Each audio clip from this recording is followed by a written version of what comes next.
이 시간 우리 잠깐 기도하시고 우리 트리니티 성경 공부 제 11번째 시간 요한복음 두 번째 강의를 시작을 하도록 하겠습니다. 우리 기도하겠습니다. 사랑과 은혜가 충만하신 하나님 아버지 감사합니다. 저희들의 발걸음을 인도해 주시고 저희들 하나님 말씀을 대하게 하시니 고맙습니다. 저희들 말씀이 무엇인지 또 말씀에 대한 의미가 무엇이고 또 그 말씀을 삶으로 어떻게 살아낼 수 있을지 오늘 우리가 함께 말씀을 읽으며 고민하게 하시고 또 깨닫게 하시고 결단하게 하시는 은혜의 시간 되게 하옵소서. 성령의 조명함으로 우리의 우둔함을 밝혀주시고 그래서 우리 모두가 그 말씀이 육신이 되어 이 땅에 오신 주님을 온전히 다시 한번 우리가 따르며 또 주님을 또 섬기는 우리 모두 되게 해 주옵소서. 예수님의 이름으로 기도합니다. 아멘. 이 시간 전후좌우에 계신 분들하고 우리 축복의 인사 함께 하겠습니다. 말씀을 통해 승리하는 삶을 삽시다. 우리 그렇게 한번 인사할까요? 네. 자, 오늘 요한복음 두 번째 시간을 여러분들하고 함께 하게 되는데요. 요한복음은 사복음서 중에 하나고 그리고 공간복음과는 좀 관점이 다른 것이다. 우리 이런 이야기를 여러분들에게 이제 전해드렸고요. 또 요한복음을 읽어가실 때 우리가 지난 시간에 예수님께서 6월절에 예루살렘에 올라가시는 이야기가 반복적으로 나오면서 성전을 정화하는 이야기도 나오고 나는 생명의 빵이다 라고 말씀하시기도 하고 이제 여러 말씀들을 하셨잖아요. 이제 그걸 통해서 우리가 기억해야 될 거는 예수님이 누구신가, 이게 굉장히 중요합니다. 예수님은 누구실까? 이것을 정확하게 아는 것이 신앙생활에 있어서 아주 중요한 부분입니다. 제가 우리 성도님들한테 종종 드리는 말씀 중에 위패감별사는 위패에 집중하지 않는다. 진패, 진짜 지패가 무엇인지를 알면 어떤 위패가 나와도 그것을 구별해낼 수 있다. 신앙도 마찬가지.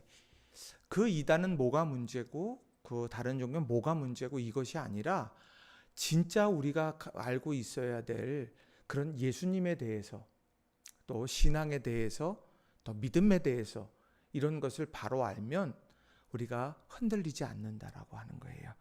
그런 의미에서 이 요한복음 두 번째 시간은 우리들에게 예수님께서 생명의 주인이시지만 그러나 죽음 속으로 들어가셔서 영생을 이끌어내시고 또 두려움에 빠져 있던 제자들을 찾아가셔서 그들에게 평안을 주시고 또 그들이 주님을 등지고 돌아섰던 그래서 다시 돌아갔던 원래의 자리로 다시 찾아가셔서 그들을 회복해 주시는 이야기들을 오늘 여러분들하고 같이 좀 살펴보려고 합니다. 그래서 여러분들 지금 준비물로 가지고 계셔야 될 게 볼펜 하나, 그리고 교환 하나, 그리고 성경책. 여러분들이 이것을 준비하고 오늘 이 두 번째 요한복음의 여정을 우리가 함께 시작하도록 그렇게 하겠습니다. 자, 여러분 교재를 보시게 되면은요. 자, 오늘은 여러분들하고 무엇을 할 거냐면 오늘 11장부터 여러분들하고 같이 말씀을 나누려고 합니다. 자, 11장에 나오는 말씀을 보면 자, 교재를 한번 보시게 되면 자, 예수님은 생명의 주인이십니다. 이렇게 나오죠. 예수님은 생명의 주인이십니다. 이거를 아주 명확하게 이야기를 해줘요. 생명의 주인, 또 주님, 상관없어요. 생명을 주관하시는 분이다라는 거예요. 그것을 어디에서 보여주시느냐면요, 죽은 나사로의 소생이라고 하는 그런 이적을 통해서 예수님이 이 죽음과의 관계에서 어떤 위치를 차지하고 있는지 이것을 말씀해 주고 있다는 겁니다. 자, 우리가 잘 아는 말씀이죠. 자, 보시게 되면 자, 병든 나사로에 대한 이야기가 1절부터 3절에 나옵니다. 자, 우리 1절부터 3절에 보면 이렇게 나와요. 어떤 병자가 있으니 자, 병자한 사람이 있는데 그는 누구냐? 마리아와 마르다의 마을 베다니에 사는 나사로다. 마리아와 마르다의 마을인 베다니에 사는 나사로라고 하는 사람이 있는데, 근데 이 마리아는 도대체 누구냐면 향유를 주께 붓고 머리털로 주의 발을 닦던 자요, 병든 나사로는 그의 오라버니더라. 그러니까 이게 주님 앞에 예수님의 죽으심을 준비한 사람이에요. 준비한 사람이고, 이제 뒤에 나올 텐데, 죽으심을 준비한 것뿐만 아니라 사랑으로 옥합을 깨트린 사람이죠. 사랑의 옥합을 깨트린 사람이에요. 그러니까 예수님에게 있어서 이 마리아의 이 헌신은 너무도 귀한 일입니다. 그래서 복음이 전해지는 곳마다 이 여인이 한 일이 전해질 거다, 이렇게까지 칭찬한 사람이 바로 이 마리아입니다. 그런데 그 마리아의 오라버니였던 나사로가 병들어 버리게 됐다는 거예요. 성경은 오늘 이 병든 나사로를 오늘 11장에서 소개하면서 그 병들어서 죽어갔던 이 나사로가 과연 어떻게 누구를 통해서 소생하게 되는지를 우리에게 보여줍니다. 이를 통해서 예수님이 어떤 분인가, 이걸 우리에게 보여주는 거예요. 그러니까 그 이야기 속에 담겨 있는 중요한 예수님은 누구냐, 이걸 이제 우리가 발견하게 되는 거죠. 자, 병들었으니까 어떻겠어요? 이거 치료해야 되는데, 이 치료하기 위해서 어떻게 하느냐면 예수님께 사람을 보내었습니다. 이 사람을 보내서 주여 보시옵소서, 사랑하시는 자가 병들었습니다. 주님께서 사랑하는 이 나사로가 병이 들었어요. 이 문제 앞에 과연 예수님 도와주셔야 합니다. 이렇게 이제 이야기를 한 겁니다. 자, 여기 보면 그냥 지극히 우리가 일상적인 부분이에요. 병들었어요? 문제를 해결하기 위해서 주님께 부르짖고 나가요. 이게 일상적이죠.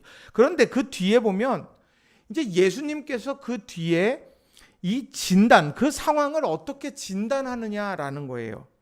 자, 예수께서 들으시고 이르시되 이 병은 죽을 병이 아니라 하나님의 영광을 위함이요 하나님의 아들이 이로 말미암아 영광을 받게 하려 함이라 하시더라. 자, 지금 사람을 보내서 병을 치유해 주세요. 한번 와주세요, 주님. 이렇게 이제 이야기했는데 무엇에 대한 두려움이냐면 이 병이 심해져서 죽음으로 치닫게 될까봐, 그렇게 되면 안 돼요. 그러니까 예수님, 우리 집으로 좀 와주세요. 지금 이렇게 이야기하는 거예요. 그 심정이. 그런데 예수님께서는 그것을 딱 보면서 뭐라고 말을 하느냐? 하나님의 영광을 위함이다. 이 일을 통해서 하나님께서 영광 받으실 거다. 그리고 또 하나님의 아들이 이로 말미암아 영광을 받게 하려 함이라. 그러니까 하나님의 능력이 드러나고 하나님의 사랑이 드러나고 또 하나님의 섭리 가운데에서 이것이 아름다운 해피엔딩으로 될 거다.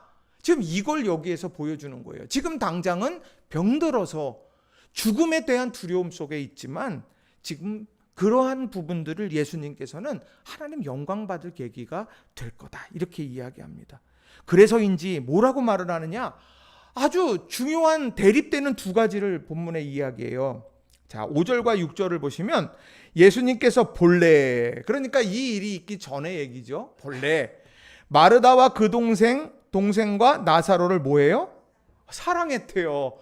이게 얼마나 감사해요. 사랑하니까 땡큐, 사랑합니다, 이렇게 된 건데, 뒤에 6절에 보면 그런데 나사로가 병들었다 함을 들으시고 그 계시던 곳에 이틀을 더 유하신다. 사랑하면 더 빨리 가야 될 것 같은데 오늘 예수님께서는 이틀을, 그 얘기를 듣고도 이틀 동안 움직이지 않고 그곳에 머물렀다는 거예요. 그러면서 하시는 말씀이 뭐냐? 걱정하지 말아라. 이 일은 하나님의 영광이 드러나는 일이고 하나님의 아들이 영광을 받게 되는 그런 이런 뜻깊은 일이 될 거다, 이렇게 말씀합니다. 그러니까 마르다의 마음과 마리아의 마음과 그리고 병들어 있는 나사로의 마음과는 전혀 다른 모습이 거기에 있는 거예요. 그러니까 이해할 수가 없죠. 예수님 우리가 공감하시는 분이 아닌가 봐요. 뭐 이렇게도 얘기될지도 몰라요. 그런데 오늘 그 뒤에 보면 왜 그런 일들이 이런 상황 속에서 예수님이 어떻게 하시는지를 잘 설명을 합니다. 자, 요한복음 교재에 보면 9장 1절부터 3절에도 그 얘기가 나오잖아요. 비슷한 얘기죠. 길을 갈 때 날 때부터 맹인된 사람 봤는데 누구 죄 때문입니까? 본인의 죄 때문입니까? 부모의 죄 때문입니까? 이렇게 이야기하게 될 때 예수님께서 하신 말씀은 딱 하나예요. 하나님이 하시는 일을 나타내고자 함이라. 그러니까 이 상황, 고난이라고 하는 상황을 놓고 봐요. 결핍이라고 하는 상황을 봐요. 그 상황을 볼 때 요한복음에서 나오는 많은 이야기들이 바로 너희들이 생각하는 결핍, 너희들에게 지금 너희들에게 두려움을 주고 있는 그 상황을 너희들이 보는 눈과 내가 보는 눈이 달라. 나는 오늘 그 상황 속에서 내가 하나님의 사랑을 입은 자로서 하나님이 그 일을 통해서 하나님께서 영광 받으실 일들을 준비하고 계시고 이루실 거다. 마치 바울 사도가 나는 약함을 자랑합니다. 왜요? 내 약함 속에 그리스도의 능력이 임하는 걸 나는 알기 때문에. 이거랑 똑같은 거예요. 지금 그러니까 상황을 보는 눈, 이거를 오늘 보여준다는 겁니다. 자, 그 내용이 이제 나와요. 여기 보면 하나님이 하시는 일을 나타내고자 함이라 그러면서 뒤에 보면 5절에 세상의 빛이라는 이야기를 합니다. 빛은 어두운 데 가야 빛나는 거죠. 밝히는 거죠. 그러니까 어두움, 두려움을 주는 어두움, 나사로가 병들어서 죽어가고 있는 어두움. 그러나 주님께서는 아니다. 그 어두움을 빛된 내가 가서 비출 거다. 그래서 자유케. 이걸 지금 보여주고 있는 거예요. 자, 그런데 요한복음 11장 11절부터 15절에 보면 이제 이틀을 유하다가 예수님께서 베다니로 가는 장면이 나와요. 자, 11절, 12절 쭉 15절까지 보면 이렇습니다. 공동번역 성경으로 제가 적어드렸는데 우리 친구 나자로가 잠들어 있으니 이제 내가 가서 깨워야 되겠다. 이렇게 예수님이 말씀하세요. 잠들었다 이렇게 얘기를 해요. 그랬더니 제자들이 어떻게 해요? 제자들은 한결같아요. 이제 보시면 주님, 나자로가 잠이 들었으면 곧 살아나지 않겠습니까? 이게 무슨 얘기예요? 주님, 잠든 게 아니라요. 지금 잠들었다면 살아나겠죠, 금방. 근데 아니에요. 그러면서 이제 헷갈리는 중에 있는 거예요. 그랬더니 예수님께서 뭐라고 말을 하느냐? 나자로가 죽었다는 뜻이었는데 제자들은 그저 잠을 자고 있다는 말로 알아들었던 것이다. 그래서 예수님께서는 분명히 말씀하셨다. 나자로는 죽었다. 어둠이죠. 어둠, 두려움, 이런 상황인데, 그런데 뒤에 보세요. 이 얘기 예수님이 아주 명확하게 이야기를 다시 한번 하십니다. 자, 이제 그 일로 너희가 믿게 될 터이니. 그러니까 완전한 위기 앞에서 그것을 예수님이 바라보시면서 뭐라고 말하냐? 그래, 맞아. 나자로는 죽었어. 처음에는 병들었다고 소식이 왔잖아요. 그죠? 병들었다고 왔잖아요. 사람 보냈잖아요. 그런데 예수님께서 여기서 나자로가 죽었다 이렇게 하고 얘기해요. 완전한 어두움이에요. 그런데 그 어두움 속에서 예수님이 하시는 말씀, 이제 그 일로 너희가 믿게 될 거다. 그리고 그 기대를 가지고 베다니로 가는 거예요. 지금 당장엔 이해할 수 없지만 그러나 제자들과 함께 그 길로 쭉 걸어가는 겁니다. 자, 이 걸어갈 때 예수님의 심정이 어떨까 한번 생각해 보세요. 제자들의 심정과 제자들은 예수님이 지금 잠들었는지 죽었는지 막 왔다 갔다 하시네. 그렇게 예수님이 나사로가 죽었다. 근데 내가 그 일로 너희들이 믿음을 더 강화시킬 거고 내가 거기 있지 않았던 것이 오히려 잘된 일이다. 그러면서 자, 가자. 이렇게 지금 가고 있는데 그 마음이 어떻겠어요? 자, 한 걸음 한 걸음 이제 걸어갔습니다. 그리고 나서 여기 보면 예수님께서 와서 보시니 이렇게 나와요. 예수님이 와서 보시니. 어디 간 거예요 지금요? 베다니로 간 거예요. 베다니. 자, 베다니로 갔더니 당시 상황이 어떠냐? 나사로가 무덤에 있은 지 이미 나흘이라. 자, 지금 장례를 치른 지 이미 나흘이나 지났습니다. 이게 얼마나 답답해요. 끝난 거 아니에요. 다 끝났다. 이런 상황이에요. 자, 그런데 이것뿐이 아니에요. 나흘이 지났고 또 19절에 보면 많은 유대인이 마르다와 마리아에게 그 오라비의 일로 위문하러 왔더니, 그러니까 많은 사람들이 지금 위문하고 있어요. 이걸 누가 부정하겠어요? 지금 무덤에 장사한 지 나흘이 지났고 많은 사람들이 와서 위문하면서 어떡하냐, 나사로가 죽었는데, 오라비가 죽었는데 어떻게, 그 상심한 마음 어떻게, 그러면서 그 위로함을 받는데 그걸 보고서 아니 나사로가 안 죽었어요, 그럴 사람이 누가 있겠어요, 상식적으로. 그런데 바로 그 완전히 모든 게 다 끝나버린 그 상황을 예수님께서는 그 상황 속에서 그 문제의 현장으로 들어가시더라는 거죠. 근데 들어갈 때요, 놀라운 일이 나와요. 자, 이제 보세요. 이제 막 기대하는 거예요. 제가 지금 약을 치고 있는 거예요. 막 기대감을 불어드린 거예요. 자, 여기 보시면 마르다는 예수께서 오신다는 말을 듣고 곧 나가 맞이하되. 그러니까 무슨 생각을 했을까? 아마도 위문하러 오셨구나. 그 오시라고 그랬는데 더디 오셨어. 다 돌아가시고 지금 오라비가 죽었고 장사 치른 지 나흘이나 됐고 많은 사람들이 먼저 위문을 다 했는데 그때 주님이 이렇게 오셨어. 주님도 그러셨나 보다. 아마 그런 마음이 또 있을 수 있을 거예요. 자, 그런데 마리아는 어디 있어요? 좌우지간 마리아는요, 안 움직여. 마르다는 막 빨리빨리 가가지고 오시면 아이고 예수님 오셨어요. 그리고 막 맞이하는데 마리아는 이렇게 집에 앉아 있어요. 그래서 어떤 사람들은 그래요. 예수님께서 빨리 오셨으면 좋았을 텐데 오시지 않아서 마르다는 그래도 주님 오셨으니까 나간 거고 마리아는 상심해서 오셨어야지 왜 이제 오셔요 왜, 그래서 상심해서 앉아 있을 수 있다, 뭐 이런 얘기들도 있어요.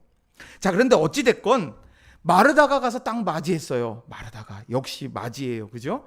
자, 마르다가 예수께 여짜오되 21절에 주께서 여기 계셨더라면 내 오라버니가 죽지 아니하였겠나이다. 아쉬움을 토로하죠. 그런데 중요한 건 뭐냐? 여기에요.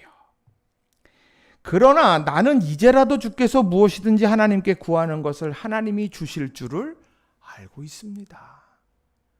주님께서 미리 오셨다라고 하면 우리의 오라버니가 죽지 않았을 그럴 것 같아요. 그런데 주님, 나는요, 이제라도 오시면 이제라도 무엇이든지 하나님께 구하시는 거, 그걸 하나님이 이루실 줄로 나는 믿어요. 이거 엄청난 믿음 아니에요? 엄청난 믿음. 그랬더니 예수님께서 그걸 딱 들으시고 뭐라고 말하냐? 내 오라비가 다시 살아나리라. 자, 여러분이 지금 이 나흘이 지난 무덤가에서 예수님이 오셔서 야 살아날 거야, 그럼 여러분 어떻게 하실 것 같아요? 네. 이미 사망 신고도 다 했고요. 이미 다 했는데 지금 와서 왜 그런 말씀을 하세요? 오시라 그럴 때 오셔서 좀 해주시지요. 그렇게 요때 오셔야 됩니다. 그래서 사람 보내고 애타했는데 그때는 안 오시다가 왜 지금 오셔갖고 왜 이렇게 하세요? 예수님 버스 떠났어요. 다 끝났어요. 이렇게 얘기할, 아마 현대인의 상식으로 보면 그렇게 얘기할 거예요. 그런데 오늘 여기서 지금 내 오라비가 다시 살아나리라 이렇게 다시 말씀하시면서 예수님께서 뭐라고 말씀하시는가 보세요. 자, 마르다가 먼저는 24절에 맞아요, 우리 오라버니가 다시 살아나겠죠. 언제요? 마지막 날 부활 때. 지금 말고요. 주님, 오라버니가 다시 살아날 줄 알아요. 마지막 날에 부활의 때가 되면 그때 살아날 줄로 나는 믿어요. 그러니까 시기가 언제예요? 먼 훗날이에요. 그런데 예수님이 뭐라고 말씀하십니까? 예수께서 이르시되 나는 부활이요 생명이니 나를 믿는 자는 죽어도 살겠고 무릇 살아서 나를 믿는 자는 영원히 죽지 아니하리니. 지금 뭘로 가요? 자, 오라버니가 다시 살아나리라 이렇게 말했던 시선이, 믿음의 시선이 어디로 갑니까? 나는 부활이요 생명이니. 예수님이 누군지로 바꾸어 가시더라는 거예요. 그러면서 예수님은 부활이고 생명이야. 그러니 예수님을 믿는 자는 죽어도 살겠고 살아서 나를 믿는 자는 영원히 죽지 아니하리니, 예수님이 어떤 분인지를 말씀해 주고 있다는 거예요. 이게 굉장히 중요한 거예요. 지금 나를 믿는 자는 영원히 죽지 않아. 나를 믿는 자는 영원히 죽지 않아. 그러니까 시선이 내 오라버니, 이미 죽은 지 나흘이 됐고 시체 썩는 냄새가 나고 구덩이 이렇게 돌이 무덤을 다 막아버렸는데 바로 그런 자리에서, 그런 상황 속에서 예수님, 네 오라버니 살아나. 마지막 날 부활 때야 되겠죠, 주님. 마지막 날 때야 되겠죠. 근데 예수님이, 야, 잘 들어. 나는 부활이고 생명이야. 나를 믿으면 죽어도 살겠고 살아서 나를 믿는 자는 영원히 죽지 않아. 그러면서 마지막에 이런 이야기를 합니다. 이게 중요한 거예요. 이게요. 뭐라고 말을 하느냐? 자, 이것을 내가 믿느냐? 여러분 믿으십니까? 이게 중요한 거예요. 여기서 중요한 것, 아까는 이 일을 통해서 너희의 믿음이 세워질 거라고 하는 말씀을 제자들에게 주었죠. 근데 여기서 마르다에게 주시는 거는, 그래, 나는 부활이요 생명, 그건 마르다가 부정한다고 해도 부정되는 게 아니에요. 맞아요, 틀려요? 그죠? 아무리 해도 부정해도, 그게 부정한다고 그것이 거짓이 되는 거 아니에요. 근데 중요한 건 예수님은, 그래, 네가 어떻게 생각하든 나는 부활이고 생명이고 나는 그래 변하지 않아. 근데 중요한 건 너가 날 믿냐? 너가 이 사실을 믿어? 이걸 질문하는 거예요. 그러니까 오늘 우리가요, 믿음 안에서 살아갈 때 이 말을 가슴에 새겨야 돼요. 이걸 내가 믿느냐? 권사님들이 막 주님에서 행하신 일들 자랑하고 막 간증하고 그래요. 장로님들이 막 간증하고 그래요. 막 아이들이 막 기도 응답됐다고 막 간증하고 있는데, 그거 들으면서 그런 일이 있어. 이게 아니라 그걸 내가 믿느냐, 이걸 내 마음속에 다시 이렇게 세워가는 거예요. 자, 이것을 내가 믿느냐, 그렇게 이제 이야기를 합니다. 그랬더니 마르다가 뭐라고 말해요? 주여, 그러하이다. 주는 그리스도시요 세상에 오시는 하나님의 아들이신 줄 내가 믿나이다. 그러니까 예수님이 이제 이걸 확증하시는 거예요.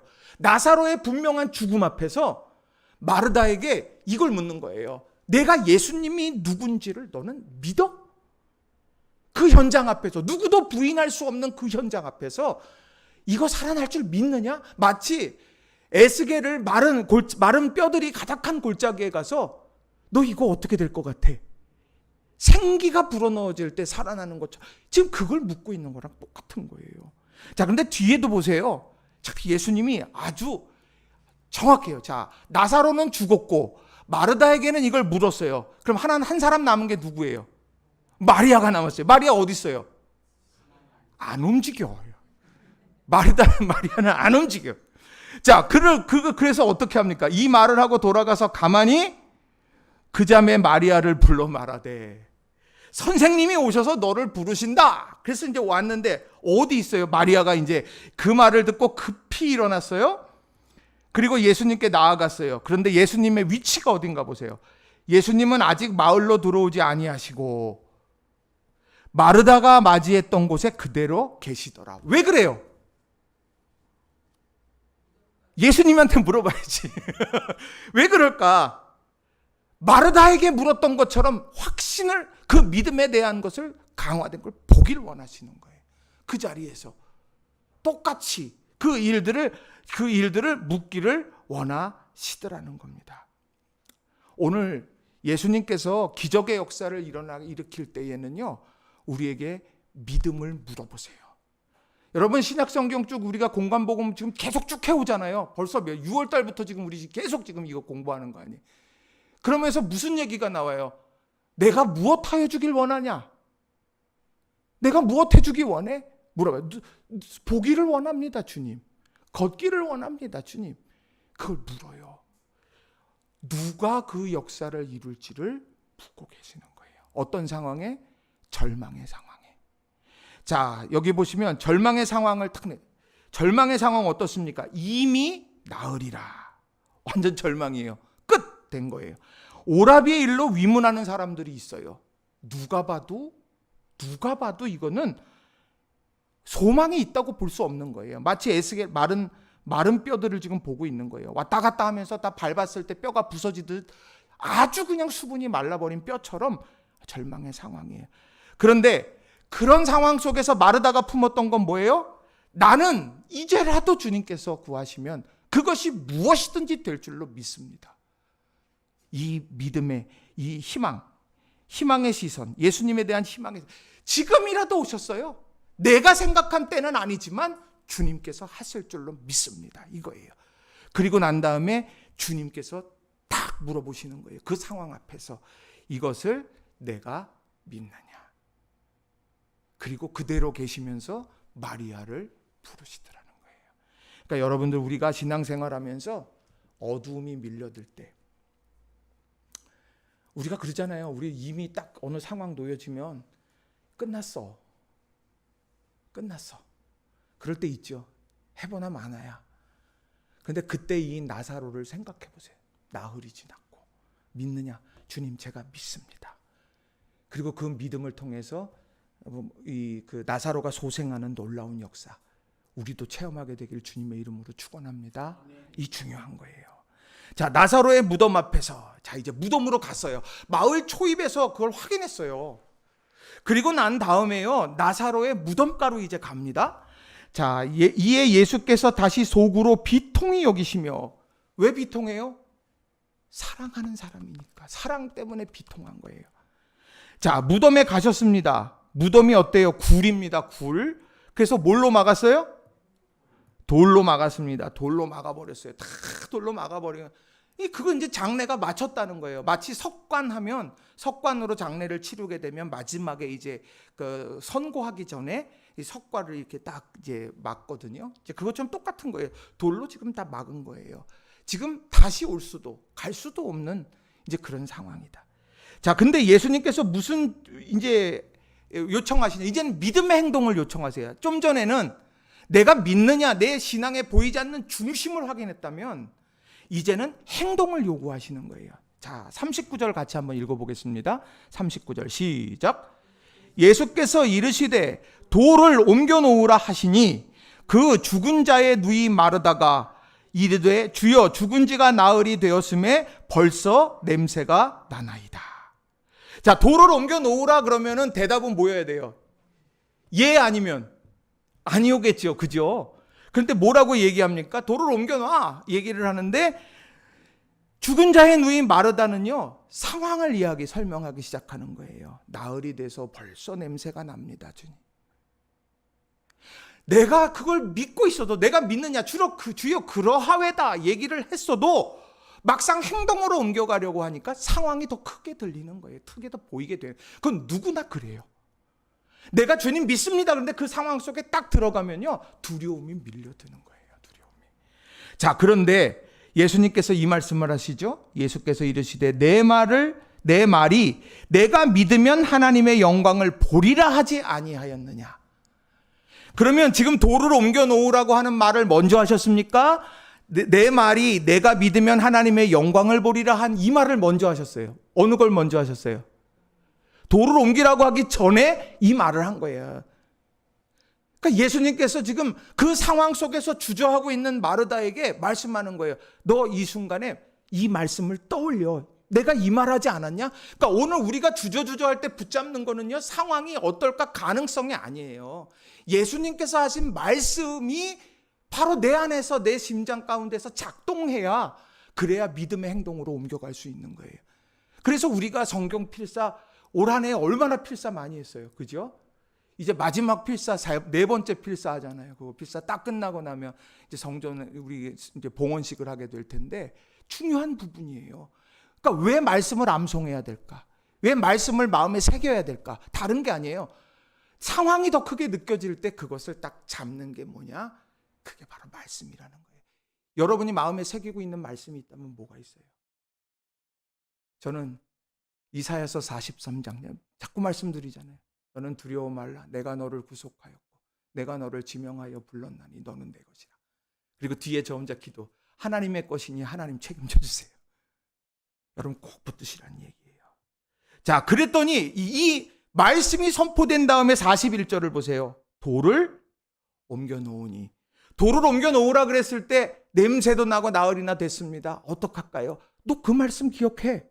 그랬더니 돌을 옮겨 놨어요. 자, 그 다음에 어떤 일이 일어납니까?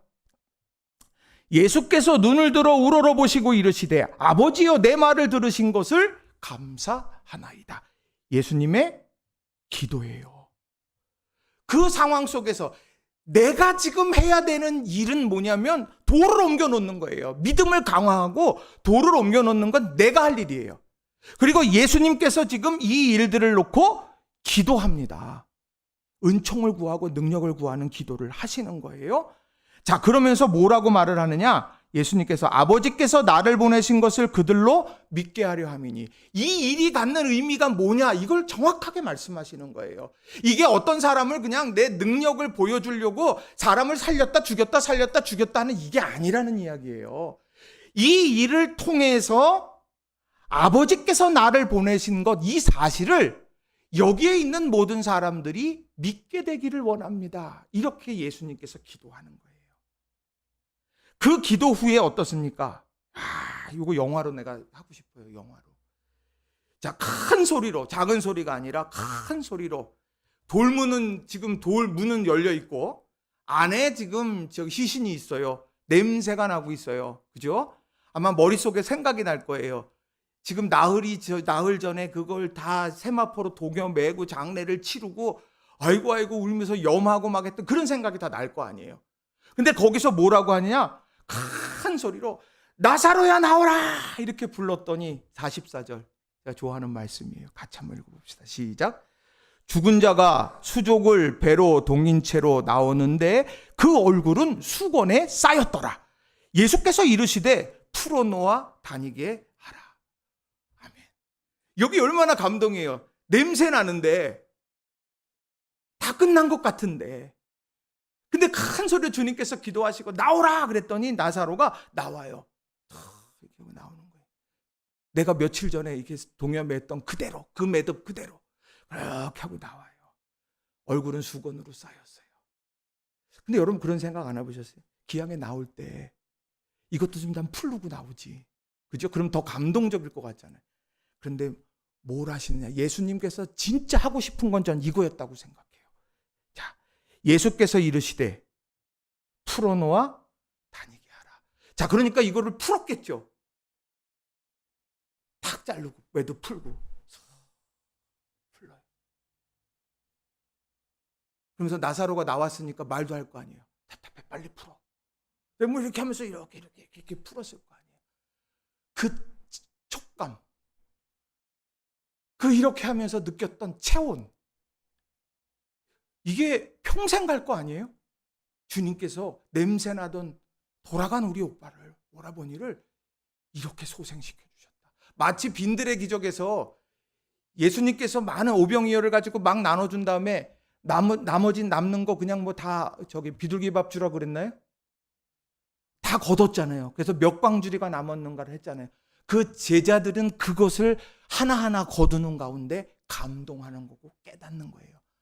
우린 이거 갖고 아무것도 못할 것 같았는데 주님의 손에 들려지니까 이 역사가 일어나는구나. 그러니까 내 인생에 부족한 것 같아. 이런 인생의 모든 부분들이 주님의 손에서 이 역사가 일어나는 거예요. 그러니까 여러분들이 이걸 꼭 기억하시기를 주님의 이름으로 축원합니다. 자, 그렇다고 하면 나사로의 소생이 말하는 기적의 그런 단계가 있어요. 기적의 단계. 자, 맨 먼저 말씀이 있었죠. 그죠? 맞아요? 틀려요? 내 말을 내가 믿으면 40절에 말을 믿으면, 그래서 말씀이 먼저 말씀을 기억해야 돼요. 말씀을 기억하고요. 그 다음에 뭐를 하냐? 돌을 옮겨야 돼요. 돌을 옮겨야 돼요. 좀 하나님께 예수님이 다 해주시지. 몽땅 해주시지. 왜 굳이 우리 입으로 돌을, 그래야 주님이 하신 줄 알고. 그래야 내 믿음의 성장이 일어나는 거예요. 그 다음에 뭐 합니까? 예수님의 기도가 있어요. 그리고 그 일들이 믿음의 역사를 일구는 일이 될 줄로 믿습니다. 그런 주님의 기도가 있었어요. 그리고 난 다음에 뭐예요? 풀어놓아 다니게 하라. 아유, 감독이 풀어놓아 다니게 하라. 성경은 몇 시간 동안 풀었는지 안 나와요. 어떤 방식으로 풀었는지 안 나와요. 그러나 풀어놓는 것도 대단한데 풀어놓아서 다니라고 말해요. 다닌다는 건 어디겠어요? 그 누군가에 의해 눕혀졌던 그의 인생이 나와서 자기가 가고픈 대로 왔다 갔다 하는 거예요.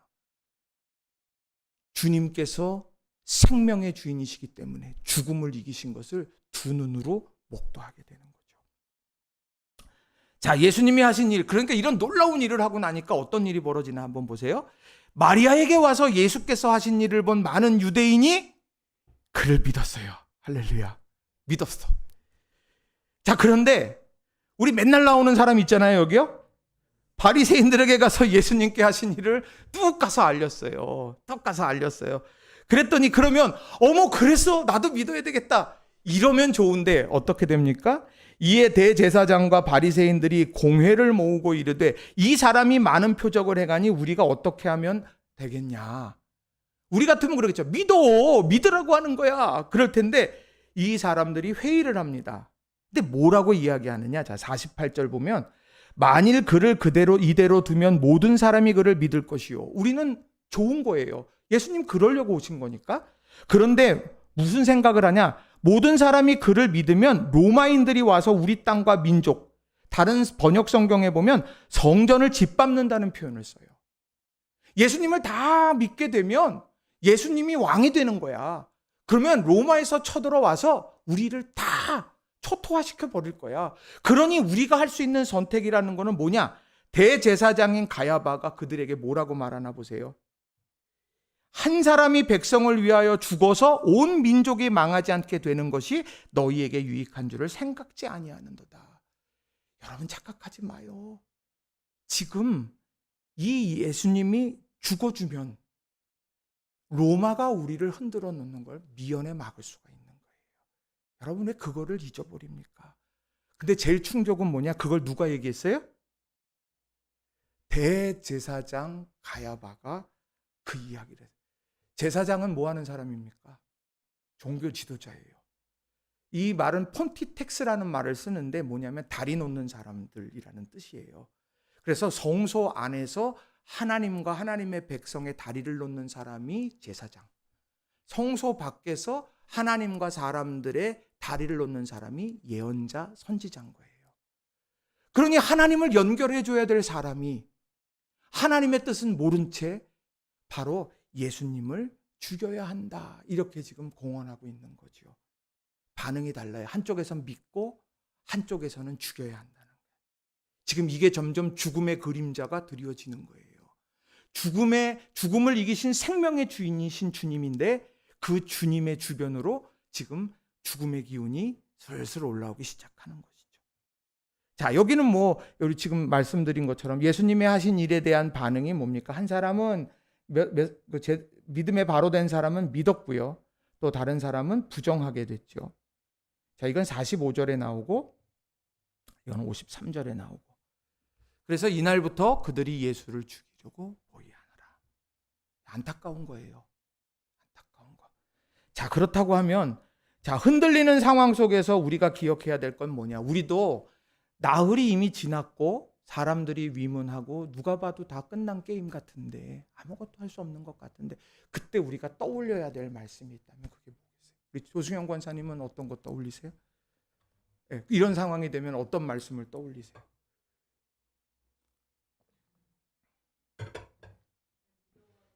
두려워하지 말라.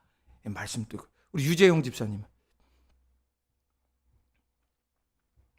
네. 갑자기 훅 들어왔죠. 자, 제 고백을 말씀드릴게요. 제 고백. 저는 뭐냐? 이 흔들리는 상황 속에서 기억하는 것이 뭐냐면 예레미야 18장 6절 말씀이에요. 자, 뒤에 보면 제가 친절하잖아요. 뒤에 다 적어 있어요. 그죠? 같이 한번 읽어보겠습니다. 여호와의 말씀이니라 이스라엘 족속아 이 토기장이가 하는 것 같이 내가 능히 너희에게 행하지 못하겠느냐? 이스라엘 족속아 진흙이 토기장이의 손에 있음 같이 너희가 내 손에 있느니라. 이 얘기는 여러분 제가 자주 말씀드리는 거잖아요. 농로를 돌리고 있는데 진흙이 터져버렸어요. 실패한 작품이 돼버렸어요.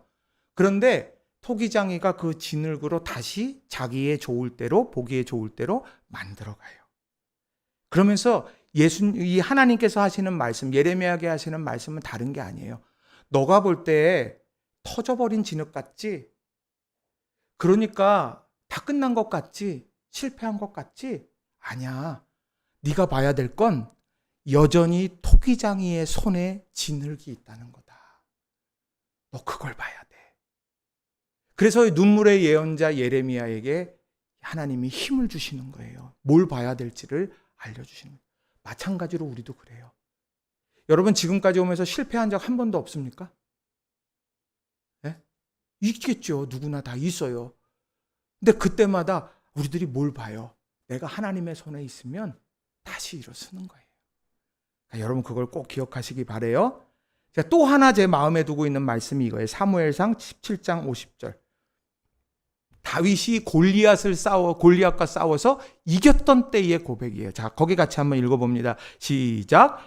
다윗이 이같이 물매와 돌로 블레셋 사람을 이기고 그를 쳐 죽였으나 자기 손에는 칼이 없었더라. 물매로 한 거 다 알잖아요. 그 팩트는 거기까지인데 오늘 성경은 뭐라고 말을 하느냐? 이것도 뭐 사실이죠. 자기 손에는 칼이 없었더라. 칼로 이기는 게 아니라는 거예요. 물매 우습게 보지 말아라. 그게 하나님의 손에 들려지면 그것이 너의 인생을 바꿀 수 있는 게 돼. 이 이야기라는 거예요. 또요. 창세기 45장 5절에 보면 이것은 요셉의 이야기죠. 요셉이 어떻게 합니까? 형들하고 이제 재회하게 되고 자기가 누군지 밝히게 된 다음에 이제 근심하고 있는 형들에게 이 얘기를 해요. 당신들이 나를 이곳에 팔았다고 해서 근심하지 마소서, 한탄하지 마소서. 하나님이 생명을 구원하시려고 나를 당신들보다 먼저 보내셨나이다. 형들이 나 여기 보내갖고 내가 이 고생을 했어가 아니라 내가 신앙의 눈으로 보니까 하나님께서 나를 이곳에 선발대로 보내셨어요. 그래서 이 7년의 흉년, 이제 2년이 지나고 5년이 남은 그 상황에서 형들을 마주하면서 아버지를 초청하게 되는 것까지 이어지게 만들었다는 거예요. 여러분 이걸 꼭 기억하셨으면 좋겠어요. 내가 하나님께서 이제 어려운 순간이 딱 있다.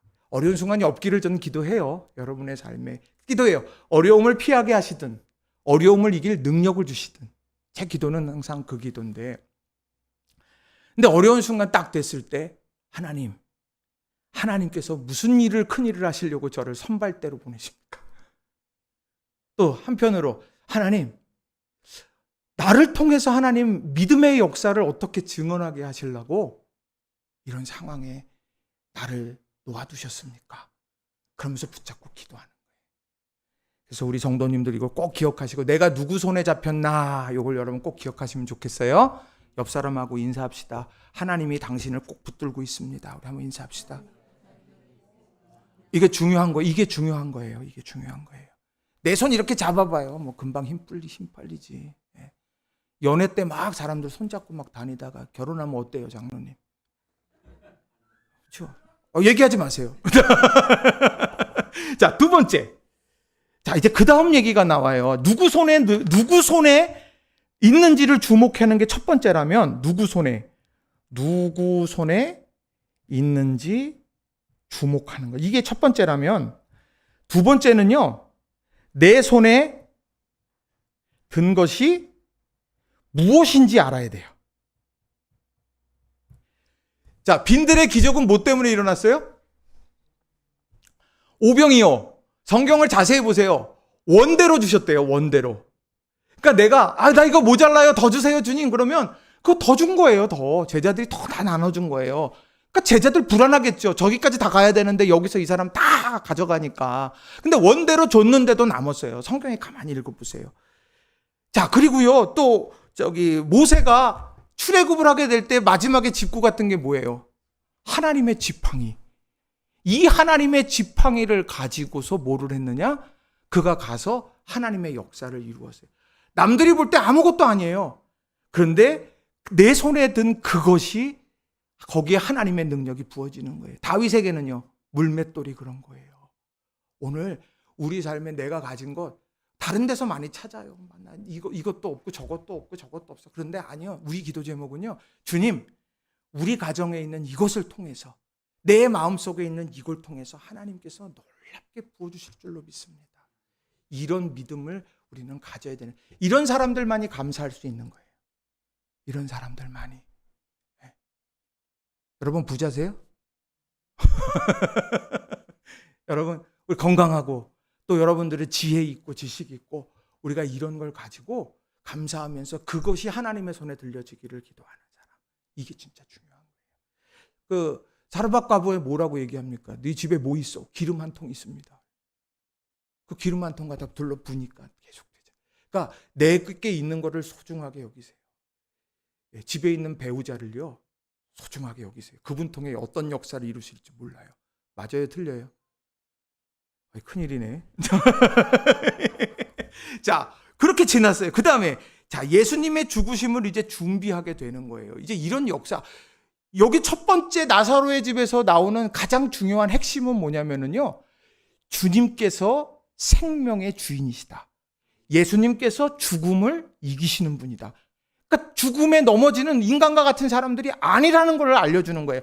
그리고 난 다음에 12장으로 넘어가면 무슨 일이 벌어지는 거냐면 이제 죽음을 향해서 나아가시는 거예요. 왜요? 영생을 주시려고. 요한복음 3장 16절 말씀. 오늘 그 얘기가 이제 십자가를 향해서 가게 되는 겁니다. 자, 그런데 가는 중에 거룩한 낭비를 경험해요. 거룩한 낭비라고 표현했는데 낭비 그러면은 사람들이 별로 다 안 좋아해요. 그런데 주님을 위해서 하는 낭비는 복된 겁니다. 자, 죽음을 준비하는 거룩한 낭비. 자, 6월절 엿새 전에 예수께서 베다니에 이르시니 이곳은 예수께서 죽은 자 가운데서 살리신 나사로가 있는 곳이라.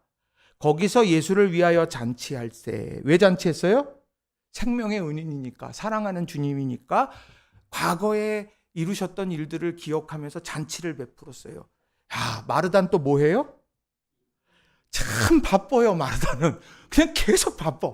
나가서 마중도 해야 되고, 뭣도 해야 되고, 뭣도 해야 되고. 자, 나사로는 예수와 함께 앉은 자 중에 있더라. 그럼 그 앉은 자 중에 마리아가 분명히 있을 거잖아요, 우리 상식적으로. 그죠? 근데 마리아가 없어졌어요. 같이 안 있고 없어졌어요. 어디 갔어요? 마리아는 지극히 비싼 향유 곧 순전한 나드 한 근을 가져다 예수의 발에 붓고 자기 머리털로 그의 발을 닦으니 향유 냄새가 집에 가득하더라. 마리아가 이 거룩한 헌신을 한 거예요. 그럼 여러분 처음에 이거 볼 때 야, 비싼 향유인데 얼마일까? 이런 생각 안 들었어요? 처음에 성경 읽을 때? 저는 좀 그래요. 이게 도대체 그럼 얼마야? 뭐 이런 생각이 들어요. 그런데요, 제자 중 하나로서 가룟 유다는요 진짜 탁월했어요. 얼마인지 어떻게 바로 맞추죠? 300데나리온. 이거 300데나리온 값어치가 되는데 1년 연봉인데. 그러니 이 여인이 자신이 이거 1년 연봉에 해당되는 이 향유를 모을 때 얼마나 정말 오랜 시간 모았겠어요. 근데 그 모은 걸 예수님께 붓고 향유를 진동하게 만들었어요. 그러니까 이 가룟 유다가 어떻게 합니까? 가난한 자들에게 주지 아니하였느냐. 이게 더 옳다는 거죠. 예수님 앞에 뿌리지 마. 가난한 자에게 줘야 한다. 맞는 것 같아요. 그죠? 300데나리온. 탁월한 시세 파악. 엄청 시세를 잘 파악해요. 그 다음에 이타주의. 얼마나 좋아요. 그죠? 그런데 예수님께서 지금 붙잡고 주목해서 말씀하시는 건 다른 게 아니에요. 나의 장래할 날을 위하여 그것을 간직하게 하라. 왜냐하면 6월절 엿새 전이에요. 이제 2주간이 되면 예수님께서 죽임 당하세요. 그럴 때 지금 이 자리가 주님을 마지막으로 만나는 자리일 수 있는 거예요. 근데 그 자리에서 내가 할 수 있는 사랑과 섬김, 그것이 곧 나에게 있어서 죽음의 길을 걸어가는 내게 위로를 주는 것이고 내 죽음 준비하는 거야. 이걸 예수님께서 높이 보시는 거예요. 그리고 뭐라고 말해요? 가난한 자들은 언제요? 항상 너희와 함께 있거니와. 그러니까 가난한 자를 돕는 것이 안 좋다는 얘기가 아니에요. 가난한 자를 돕는 거 귀하고 정말 중요한 일이야. 그렇지만 죽음을 일주일 앞둔 나의 죽음을 준비하는 이 거룩한 헌신은 이 시기가 아니면은 못해. 지금이 아니면 할 수 없어. 이 얘기를 하는 거예요. 왜요? 나는 항상 잊지 않기 때문이다. 여기서 우리에게 주는 것이 뭐겠어요? 기회를 놓치지 말라는 거예요. 놓치지 말라.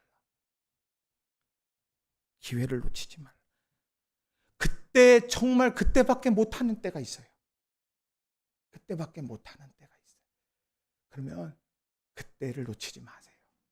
또요, 시세 파악과 이타주의에만 물들지 마시라고요. 그것도 귀하지만 내가 주님을 위해서 어떤 헌신이 있는가를 돌아보세요. 왜요? 그것이 주님을 기쁘게 하시는 것이고 또 주님이 복음이 전해지는 곳에 기록되어지는 아름다운 일들이기 때문이에요. 그러니까 열심을 다해서 여러분들 지극히 작은 소자 한 사람에게 한 것이고 내게 한 거다. 그래서 누가 이제 도움을 청해 그러면 아이고 이거 주님께서 내게 복 주시려나 보다. 주님께 하듯 내가 하자. 이런 얘기겠죠. 기회 놓치지 마세요. 그럼 관심 있지 않으면 기회 놓쳐요. 기회는요, 관심 있는 사람, 기다리는 사람들에게 이루어지는 거예요. 자, 이제 이런 거룩한 낭비가 있어요. 낭비라고 막 비판하고 있는 제자, 그러나 내게 좋은 일을 했다고 칭찬하시는 주님, 이 얘기가 이제 베다니에서 있다가 그 다음에 어떤 일이 벌어집니까? 그와 동시에 예수님을 죽이려는 모의들이 일어나요. 자, 9절, 12장 9절부터 11절, 유대인의 큰 무리가 예수께서 여기 계신 줄을 알고 오니, 유대인들 참 바빠요. 그죠?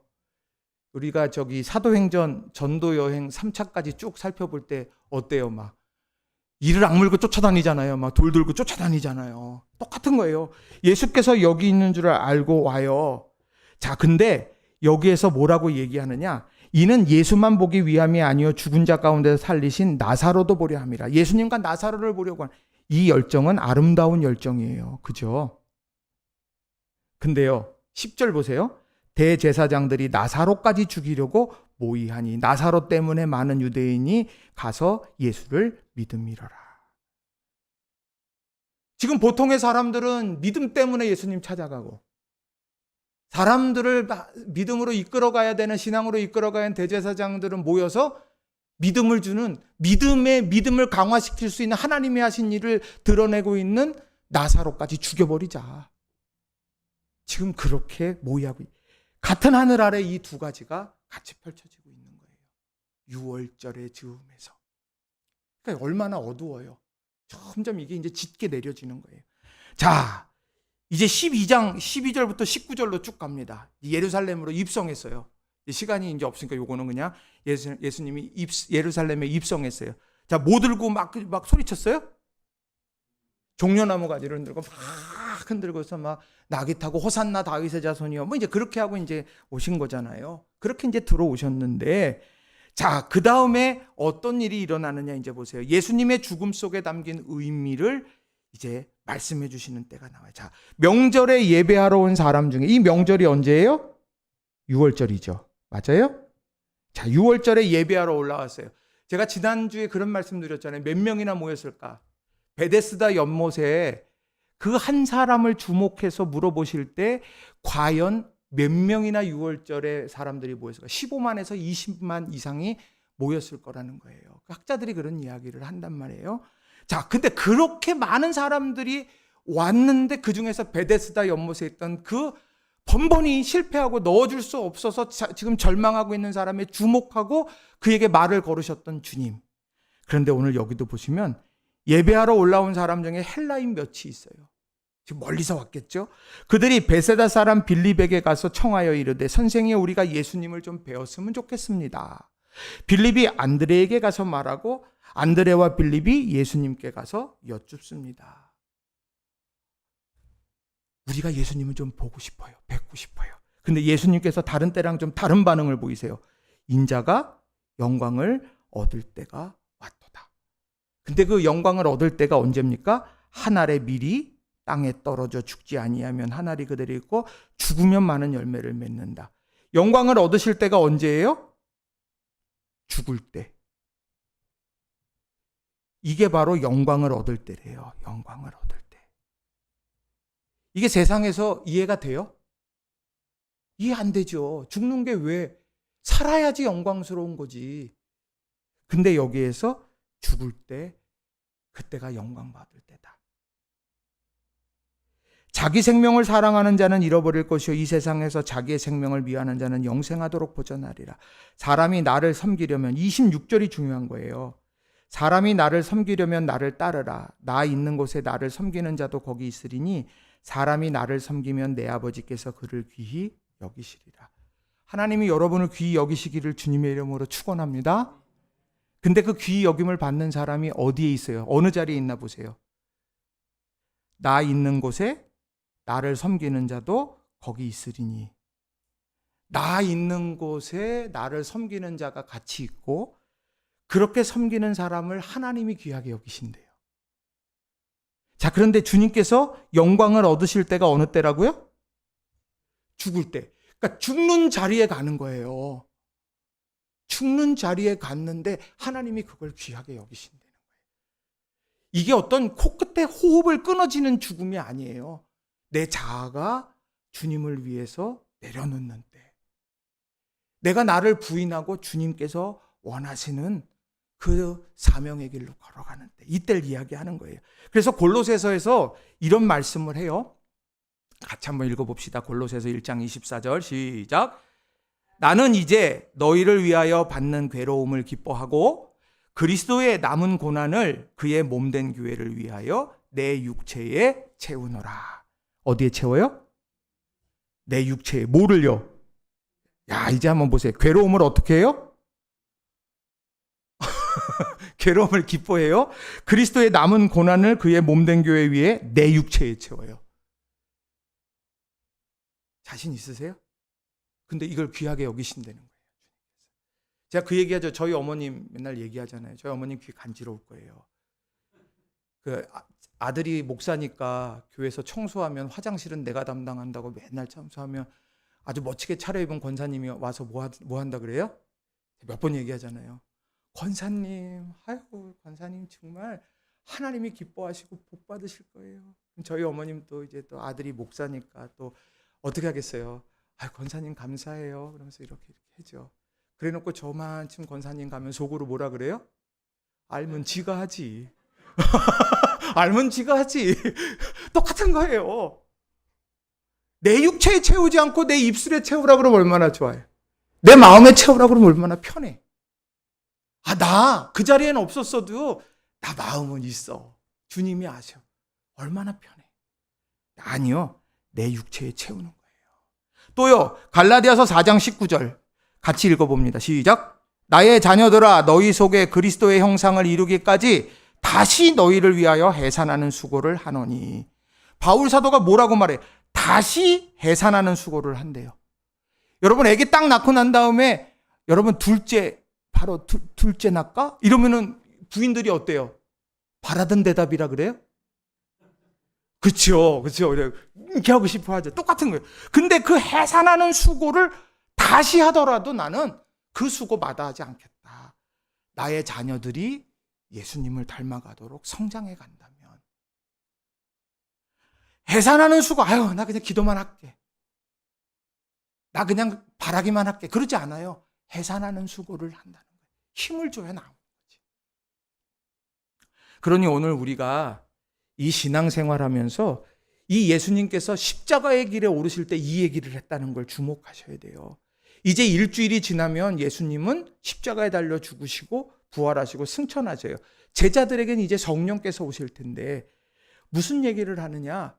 오늘 한 알의 밀알이 땅에 떨어져 죽으면 많은 열매를 맺고 하나님 영광 받으실 거고, 하나님이 귀히 여기시는 사람은 뭐냐?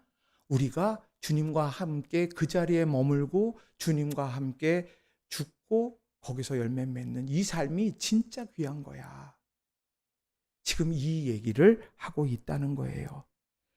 자, 우리 한국교회에 이런 얘기하면서 여러분 고난 받으십시오 그러면 좋아할 사람이 누가 있어요? 아무도 없어요. 아무도 없어요. 근데 여러분 이 말씀 다른 거 말고 이거 봅시다. 내가 서 있는 곳이 어딘가 한번 보세요. 내가 서 있는 곳이 어딘가. 그곳에 주님 함께 계신가 한번 생각해 보세요.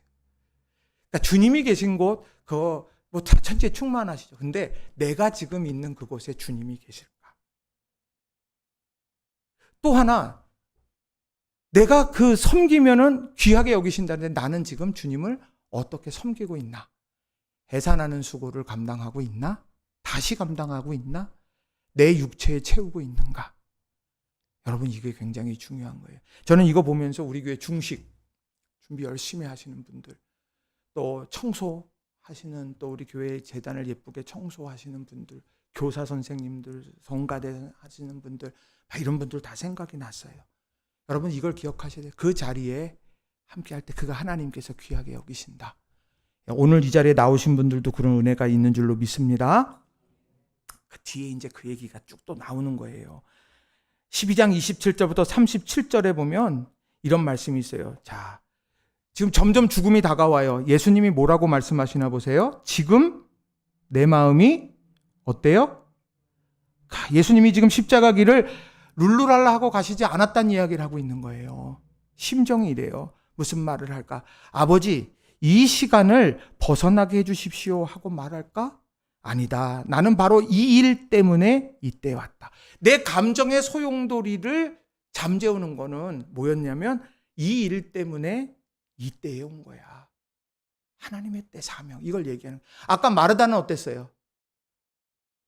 내가 믿으면 영광 받는 걸 보게 될 거라는 거 말하지 않았니? 이것처럼 흔들리는 마음. 돌을 움직여.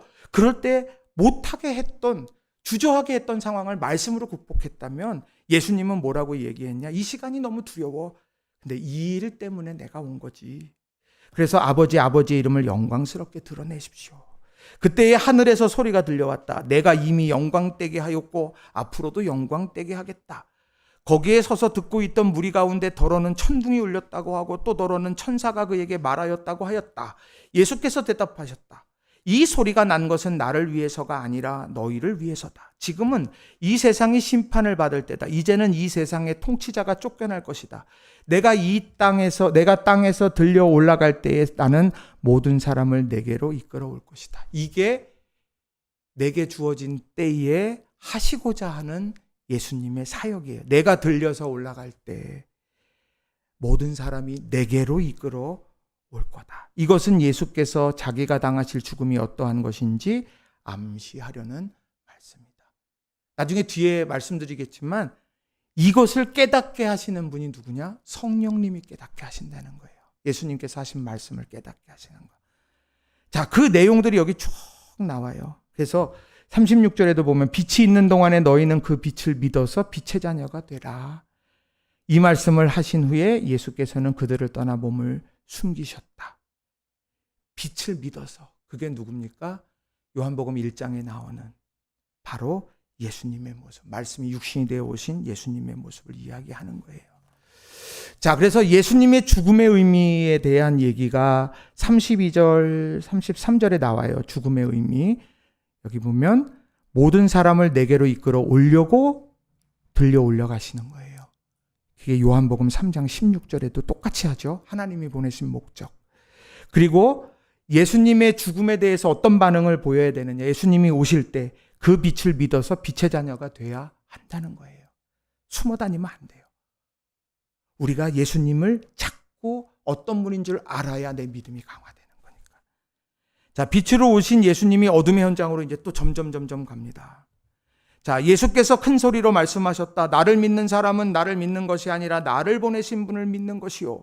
나를 보는 사람은 나를 보내신 분을 보는 것이다. 나는 빛으로서 세상에 왔다. 그것은 나를 믿는 사람은 아무도 어둠 속에 머무르지 않게 하려는 거다.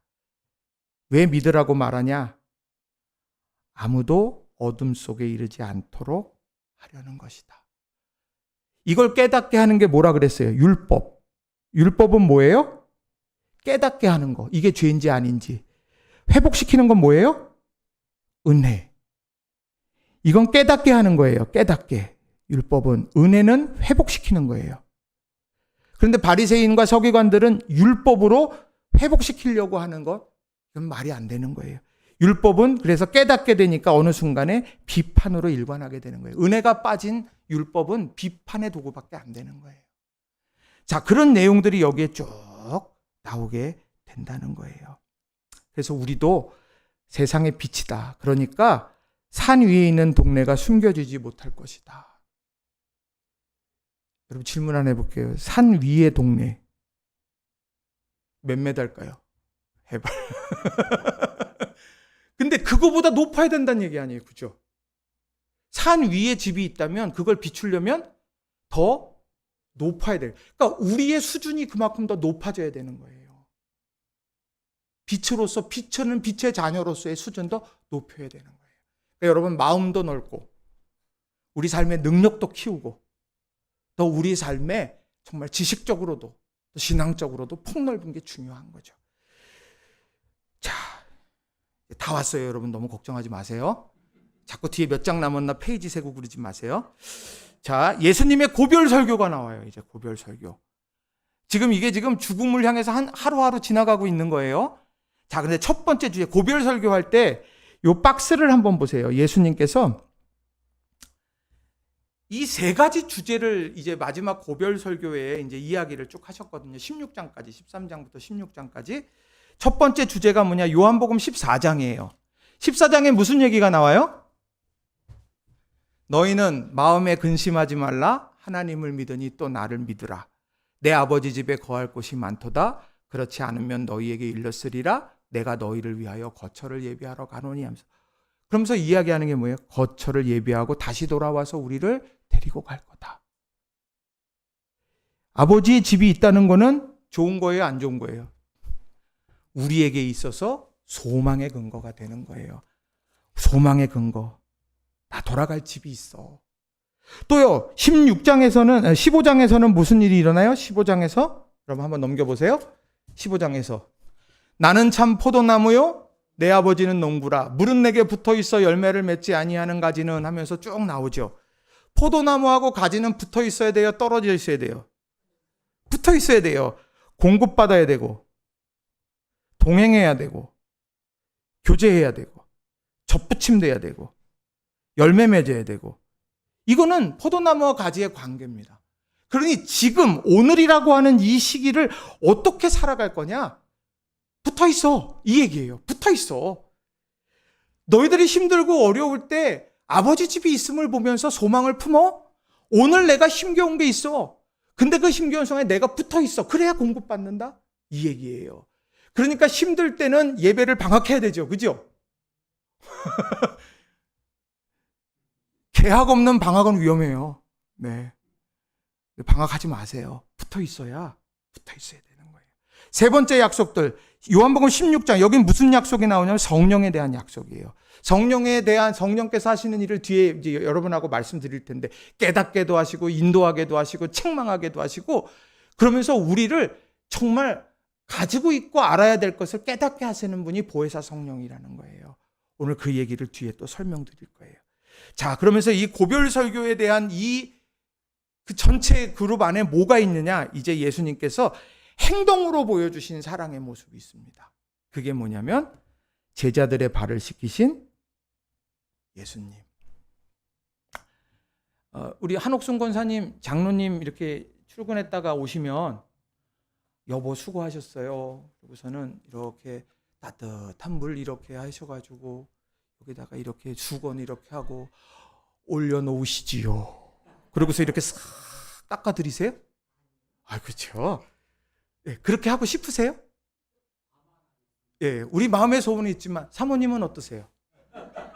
네. 자, 중요한 거. 제자들의 발을 씻기셨다. 먼지 많이 나는. 주로 무슨 걸 신고 다녔겠어요? 뭐 쪼리 비슷한 거 신었겠죠. 슬리퍼 비슷한 거. 그걸 신고 다녀서 지저분했을 텐데 제자들의 발을 예수님이 씻기셨어요. 자, 식탁에 둘러앉았어요. 자, 제자들이 이쁘면 뭐 발만 씻기겠어요. 그죠? 너무 이쁘면 발만 씻기겠어요. 그런데 거기에 누가 있냐 보세요. 예수께서 이르시되 이미 목욕한 자는 발밖에 씻을 필요가 없느니라. 온몸이 깨끗하니라. 너희가 깨끗하나 다는 아니니라. 근데 동일하게 다 씻기셨어요. 경계를 뛰어넘는 주님의 모습이죠. 자, 근데 이 다는 아닌데 어떻게 나오냐? 누가 이제 그런 일이 나오냐? 자, 마귀가 벌써 시몬의 아들 가롯 유다의 마음에 예수를 팔려는 생각을 넣었더라. 마음에 생각을 넣어요. 마음이라고 하는 것은 뭐냐? 제가 설명 종종 드리잖아요. 누스. 가치 판단이 일어나는 가상의 공간. 가치 판단이 일어나는 가상의 공간. 이게 마음이라 그랬죠? 그래서 제가 그 얘기했잖아요. 옛날에 인생극장 이휘재 씨가 저 뭐 그다음 몰라요. 이렇게 지갑이 떨어졌어. 주소 네 거야. 막 그러면 이제 이렇게 뿔 달린 애가 막 주워 네 거야. 그럼 옆에서 천사가 어떻게 해요? 안 돼, 네 거 아니야. 그거 가져가면 안 돼. 막 이러잖아요. 그러다가 위휘제가 나중에 어떻게 해요? 그래, 결심했어. 이거예요. 내 기준을 딱 잡는 거예요. 거기 기준이 이렇게 그게 마음이에요. 그리고 거기에서 두 가지 생각, 이렇게 하는 게 좋을까, 저렇게 하는 게 좋을까. 기준 세우는 건 마음에 세우는 거고 생각이 밀려 들어가는 거거든요. 근데 이 마음 속에 예수님을 팔려는 생각이 들어가 버린 거예요. 그리고 그 일을 실행한 거예요. 이게 안타까운 거죠. 그래서 예수님께서 다는 아니다, 이렇게 얘기를 한 거예요. 여기에도 보면 이제 구체적으로 말해요. 마귀가 그렇게 생각 넣었는데 너희 중 하나가 나를 팔리라. 너희는 누구예요? 제자예요. 그걸 아는데 얼마나 고통스럽겠어요. 근데 중요한 건 뭐냐? 제자들이 그냥 나는 아니면 되는데 뭐 하냐? 서로 보며 누구에게 대하여 말씀하는지 뭐 해요? 이 중에 한 사람이 팔아요. 그러면 어때요? 저 사람인가? 너지? 뭐 이러는 거예요. 지금 이런 상황. 그걸 보고 있는 예수님의 마음이 어떻겠느냐는 거예요. 근데 그 사람들의 발을 예수님이 씻기셨어요. 자, 뒤에 또 보세요. 본을 보이시는 예수님. 그러면서 그 의미를 설명해 줍니다. 왜 씻겼냐? 자, 너희가 나를 선생이라 주라 하니, 이 얘기는요, 나보다 높은 분이다, 나보다 더 뛰어난 분이다, 이걸 인정한다는 얘기예요. 너희 말이 옳아, 내가 그래, 이렇게 얘기해요. 그런데 내가 선생이나 주로 그렇게 불림받는다고 하면 그런 내가 너희 발을 씻었어. 그러니까 너희도 서로 발을 씻어주는 게 옳다. 발에는 뭐가 있겠어요? 먼지도 있고 옷도 꼈을 거고 뭐 나무도 꼈을지 모르고, 그러니까 잊지 말아야 될 허물들, 죄악의 찢기들, 그런 게 있는 거예요. 그거 다 씻겨버리자. 그 좋은 글씨 때문에 자꾸 기억하지 마라. 뭐 이런 얘기를 하고 있는 거예요. 그러면서 이렇게 말하잖아요. 내가 너희에게 행한 것 같이 너희도 행하게 하려고 본을 보였노라. 본을 보였다는 거예요. 여기도 또 나와요. 그가 우리를 위하여, 요한일서 3장 16절에 그가 우리를 위하여 목숨을 버리셨으니 우리가 이로써 사랑을 알고, 주님께서 우리를 위해 버리셨어요. 그러니 우리도 형제들을 위하여 목숨을 버리는 것이 마땅하다. 그러니까 내가 도덕적인 우월감 때문에 하는 게 아니라는 이야기예요. 예수님께서 그렇게 하셨기 때문에 나도 하는 거예요. 예수님께서 제자들의 발을 씻기셨기 때문에, 주인이고 스승이고, 그럼에도 불구하고 제자들을 씻기셨던 것처럼 주님도 그러셨는데 내가 그러면 안 되지. 마치 1만 데나리온 탕감받은 자가 100데나리온 그 부분의 빚을 해결하지 못해 결국 다시 옥에 갇히는 거 나오잖아요. 처음 들으시는 것처럼. 네. 자, 우리가 알거니와 하나님을 사랑하는 자 고의 그의 뜻대로 부르심을 입은 자들에게 모든 것이 합력하여 선을 이룬다. 서로 사랑의 또 다른 말, 그게 합력하여 선을 이루는 거예요. 합력하여 선을. 내가 힘을 모으는데 어디다 모으냐? 선을 이루는데 모으는 거예요. 선을 이루는데. 자, 그러면 여기서 이제 보너스. 자, 영적 전쟁이 일어나는 세 군데가 있어요. 어디서 일어날 것 같아요?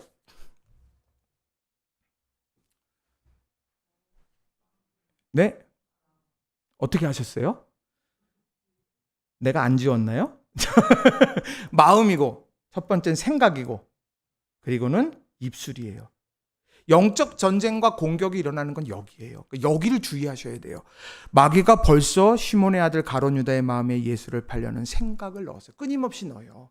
그러니까 생각 관리를 잘 하시라고요. 생각 관리를 잘 하세요.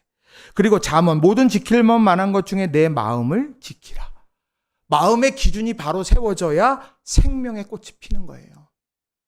또 너희는 이 세대를 본받지 말고 오직 마음을 새롭게 함으로 변화를 받아 하나님이 기뻐하시고 온전하신 뜻이 무엇인지 분별해라. 마음을 새롭게 하는 이유는 다른 데 있는 게 아니라 하나님의 뜻이 무엇인지 분별하도록 해야 되는 거예요.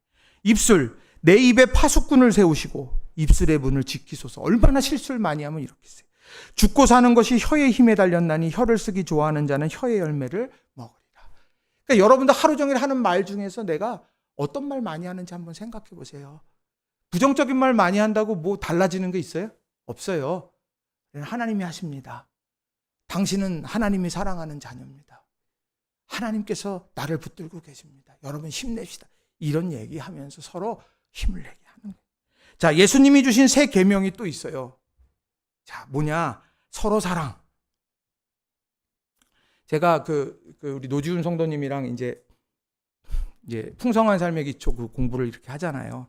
남자들끼리 수다가 얼마나 대단한지 이제 윤향기 집사님이 전화를 이렇게 문자를 보내요. 끝났어요. 그렇게 하면 이제 노지훈 성도님이 아직 더 하고 있다고 이제 그렇게 하고 난 다음에 끝난 다음에 어제도 수요일 날도 딱 와서 이야기하면서 무슨 남자들이 그렇게 할 말이 많아요. 2시간 반씩 떠드니까 막 앉아가지고 둘이 앉아가지고 여기서 커피 한잔 하면서 이제 13번 만나거든요. 13번. 그래갖고 이제 그걸 해서 계속해서 하나님과 나와의 관계, 나 자신의 관계, 나와 공동체와의 관계, 나와 세상과의 관계. 이런 것들을 쭉 이제 13번 만나서 이야기를 하는데 막 수다를 떠는 거예요. 근데 그 얘기를 하면서 그 안에서 많이 깨달아지는 거예요. 그러면서 그 중에 무슨 얘기를 같이 나눴냐면 우리 옆 사람들이 여러분 언제까지 볼 것 같으세요? 그럼 언제까지 볼 것 같으세요? 90세가 된 노년의 어르신 두 분이 있다 그래요. 두 분이 이제 언제까지 보실 것 같으세요? 신앙생활하는 구순이 되는 어르신들이 있다면. 그렇죠. 그럴 것 같잖아요. 근데요. 천국 가서도 보는 거예요. 신앙생활 하니까. 그러니 어때요? 지긋지긋하게 보는 거예요. 그죠? 그러니까 여기 지금 같이 계신 분들이 다 언제까지 보는 거예요? 우리 천국 가서 다 보는 사람이에요. 한번 보세요. 옆에 사람. 그러니요. 풀어낼 거 빨리 풀어내고 사랑할 수 있어 더 사랑하고 그러는 거예요. 그러니까 볼 때마다 그렇게 하시라고요. 자, 뒤에 보세요. 그가 나간 후에 누가 나갔을까요? 가룟 유다가 뛰쳐나간 거예요. 왜? 생각에 계속 잡히다 보니까 결국에는 그 일을 하게 돼요. 예수께서 이르시되 지금 인자가 영광을 받았고 영광 받는 거예요? 팔려고 나갔는데 근데 예수님은 한결같아요. 내가 들려야 많은 사람들이 내게로 온다는 거예요. 하나님께로. 하나님도 인자로 말미암아 영광을 받으셨다. 이제 이렇게까지 이제 이야기를 합니다. 만일 하나님이 그로 말미암아 영광을 받으셨으면 하나님도 자기로 말미암아 그에게 영광을 주신 이제 이런 얘기들이 쭉 나와요. 그러면서 뭐라고 말을 하느냐? 새 계명을 너희에게 주노니 서로 사랑하라. 내가 너희를 사랑한 것 같이 너희도 서로 사랑하라. 너희가 서로 사랑하면 이로써 모든 사람이 내 제자인 줄 알리라. 질문 하나 할게요. 여러분, 계명은 해도 되고 안 해도 되는 거예요? 그죠? 그거는 강제성이 있는 거죠. 내가 우리가 뭐 유턴 아무 데나 하고 싶다고 막 하면 어때요? 노재욱 권사님 만나는 거예요. 권사님 일로 오세요. 이렇게 되는 거예요. 그러니까 내가 지켜야 되는 게 있는 거예요. 그런데 그건 반드시 지켜야 되는 건데 계명. 예수님이 계명을 주셨다는 거예요. 권면을 준 게 아니라 계명을 주셨어요. 그러니까 지켜라. 서로 사랑하라. 내가 너희를 사랑한 것 같이 너희도 서로 사랑하라. 내가 너희를 시킨 것처럼 너희도 서로 시켜라. 그러면 모든 사람이 너희가 내 제자인 줄 알리라. 그럼 우리 공동체가 추구해야 될 게 뭐예요? 사랑. 서로 사랑. 사랑은 뭐예요? 눈물의 씨앗이에요. 그죠? 그만큼 눈물이 흐르는 거예요. 뭔가를 줘야 되는 거고, 뭔가 좀 그 시간에 내가 애틋한 게 사랑이에요. 그러니 여러분들 집에 맛있는 거 있으면 교회 주일 중식 때 갖고 오세요. 혼자 집에 놓고 먹지 말고. 오병이어의 역사가 일어나요. 자, 서로 사랑하면 아픔을 보면 같이 아파하고 기뻐하면 같이 기뻐하고 이걸 보면 세상 사람들이요. 예수님 믿으세요. 예수님 믿으세요. 백날 하는 것보다 이 사랑 보여주는 게 그게 귀하지 않다는 얘기가 아니에요. 이게 우리에게 기쁜 거예요. 이번 주 토요일 날에 내일 국화가 와요. 백송이. 화분 100개 화분. 이제는 뭐 우리 멋지게 할 수 있잖아요. 그죠? 이번에 또 가면 그걸 딱 전하시면서 힘내세요. 얼마나 어려워요. 또 이 지역에 있는데 그거 딱 전달하면 제가 볼 때는 다 또 한동안 감동할 거예요. 그럼 제가 또 지나고 나서 쑥 한번 둘러봐요. 그러면은 저기 사람들이 엄청 이게 거기 테이블마다 이렇게 다 있고 막 그러거든요. 얼마나 좋은지 몰라요. 그 사람들에게 예수님 믿으세요 마세요 얘기 하나도 안 해도 그 사람들의 마음에 예수꽃이 피는 거예요. 여러분 이걸 꼭 기억하세요. 자, 뒤에 이제 또 나와요. 이제 14장이 15장 쭉 나오는 말씀을 보면 성령의 약속에 대한 얘기를 나와요. 예수님께서 마지막 고별 설교에 성령에 대한 얘기를 해요. 예수님이 부재하세요 이제. 그러니까 어떻게? 아니야, 난 네 끝까지 책임진다. 그래서 성령을 주시는 거예요. 보혜사 성령. 보혜사 성령의 뜻이 뭐예요? 네? 돕는 자. 또요?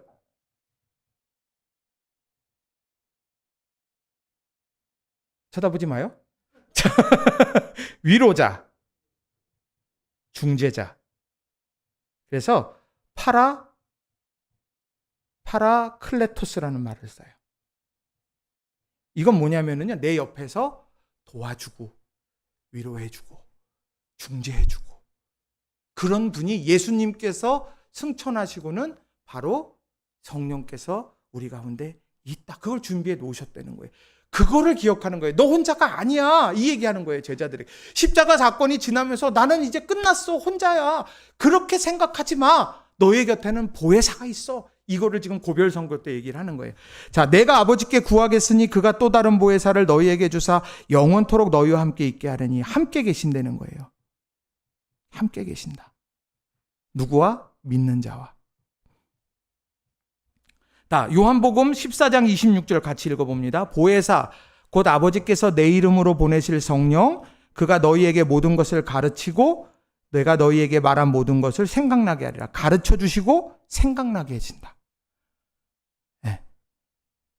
까먹을 수 있는데 생각나게 해주시는. 요한복음 15장 26절 내가 아버지께로부터 너희에게 보낼 보혜사 곧 아버지께로부터 나오시는 진리의 성령이 오실 때 그가 나를 증언하실. 내가 성령을 체험하고 성령을 내가 함께 할 때에 복음을 증거할 수 있다는 이야기예요. 또요, 요한복음 16장 7절 8절 그러나 내가 너희에게 실상을 말하노니 내가 떠나가는 것이 너희에게 유익이라. 내가 떠나가지 아니하면 보혜사가 너희에게로 오시지 아니할 것이요 가면 내가 그를 너희에게로 보내리니 죄에 대하여 의에 대하여 심판에 대하여 세상을 책망하리라. 우리가 볼 때 똑같아요. 괜찮은 것 같아요. 근데 그게 아니다. 이걸 보여주는 거예요. 공동번역이 그래요. 잘 설명됐어요. 자, 같이 한번 읽어봅시다. 공동번역 밑에 교재에 있죠. 그러나 사실은 내가 떠나가는 것이 너희에게는 더 유익하다. 내가 떠나가지 않으면 그 협조자가 너희에게 오시지 않을 것이다. 그러나 내가 가면 그분을 보내겠다. 그분이 오시면 죄와 정의와 심판에 관한 세상의 그릇된 생각을 꾸짖어 바로잡아 주실 것이다. 바로잡아 주신다는 거예요. 바로잡아 주신다. 이게 성령께서 하신다는 거예요. 난 이게 옳은 줄 알았어요. 자, 요한복음 16장 13절. 그러나 진리의 성령이 오시면 그가 너희를 모든 진리 가운데로 뭐해요? 인도하시리니. 잘했어. 좋았어. 홍석이. 인도하시리니 그가 스스로 말하지 않고 오직 들은 것을 말하며 장래일을 너희에게 알리시리라. 인도해 주시는데 하나님께서부터 들은 말씀을 우리에게 주실 거다. 그래서 바른 길로 가게 하신다는 거예요. 여러분이 이 성령, 그래서 성령에 대한 기도를 해야 돼요? 말아야 돼요? 지식은요, 잊어버려요. 지식은 결국 사라져요. 그런데 중요한 건 그게 정확한 때에 생각나야 그게 지혜인 거예요. 지식은 들어오는 거고 지혜는 나오가는 거예요. 그 상황 속에서 중요한 때. 그 지혜의 사람은요, 성령의 사람. 지식은 내 노력으로 채울 수 있어요. 근데 지혜는 성령께서 함께 하셔야 되는 거예요. 그래서 여호와를 경외하는 것이 지혜의 근본이다. 지식의 근본, 지혜의 근본. 이런 이야기가 거기에 나오는 거예요. 자, 그리고 나서 예수님께서 이런 이야기들을 쭉 해주셨잖아요. 포도나무에 대한 이야기도 하시고 세족식에 대한 얘기도 하고 서로 사랑해야 된다는 얘기도 하고 본을 봐 뭐 이런 얘기를 하시고 난 다음에 감동적인 기도를 합니다. 17장에. 자, 이 17장은요. 대제사장적 기도라는 표현을 써요. 그거는 예수님께서 남겨질 제자들을 놓고서 또 자신의 사역을 놓고서 기도했던 부분이라 그런 표현을 쓰는데 이 기도를 세 단락으로 나누면 부분으로 나누면 이 세 가지예요. 첫 번째가 뭐예요? 자신, 예수님 자신을 위한 기도. 두 번째 기도는요. 남겨질 제자들을 위한 기도. 세 번째는 교회의 하나됨을 위한 기도. 이 세 가지가 나오는 거예요. 자, 첫 번째 기도 한번 보세요. 여기 한번 저기 같이 읽어볼까요? 제일 목소리가 낭낭하신 분이 한번 읽어볼까요? 나 오늘 목소리가 참 좋아. 이런 분. 조승영 권사님.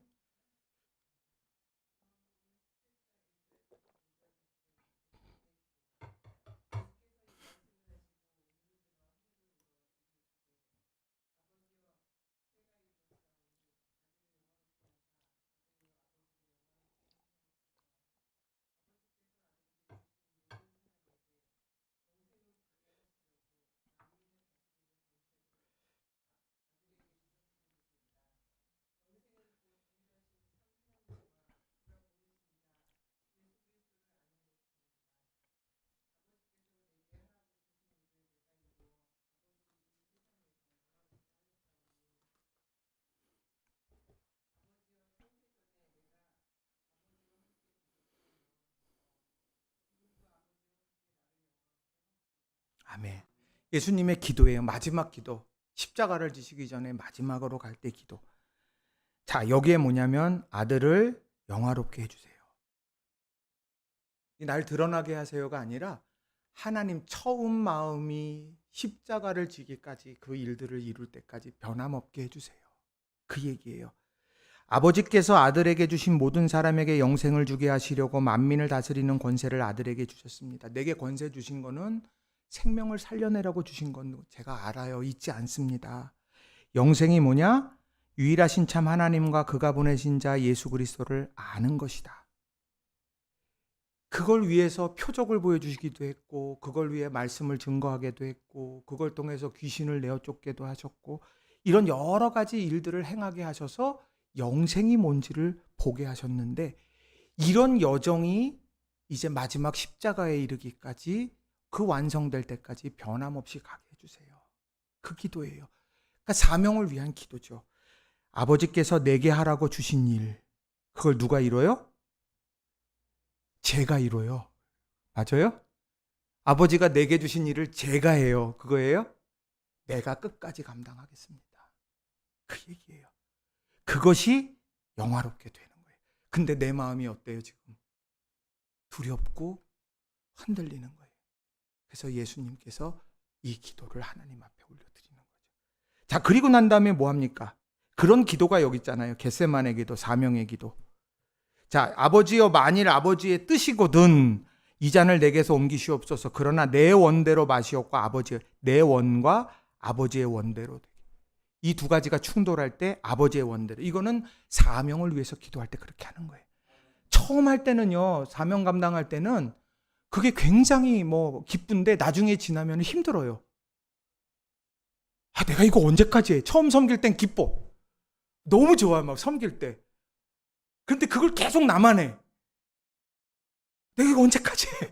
이제 이렇게 되는 거예요. 근데 오늘 이 말씀, 내 원이 아니라 아버지의 뜻이거든. 이 사명 잘 감당하게.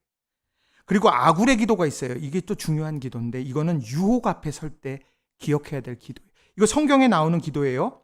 같이 한번 읽어보겠습니다. 저에게는 당신께 간청할 일이 두 가지가 있습니다.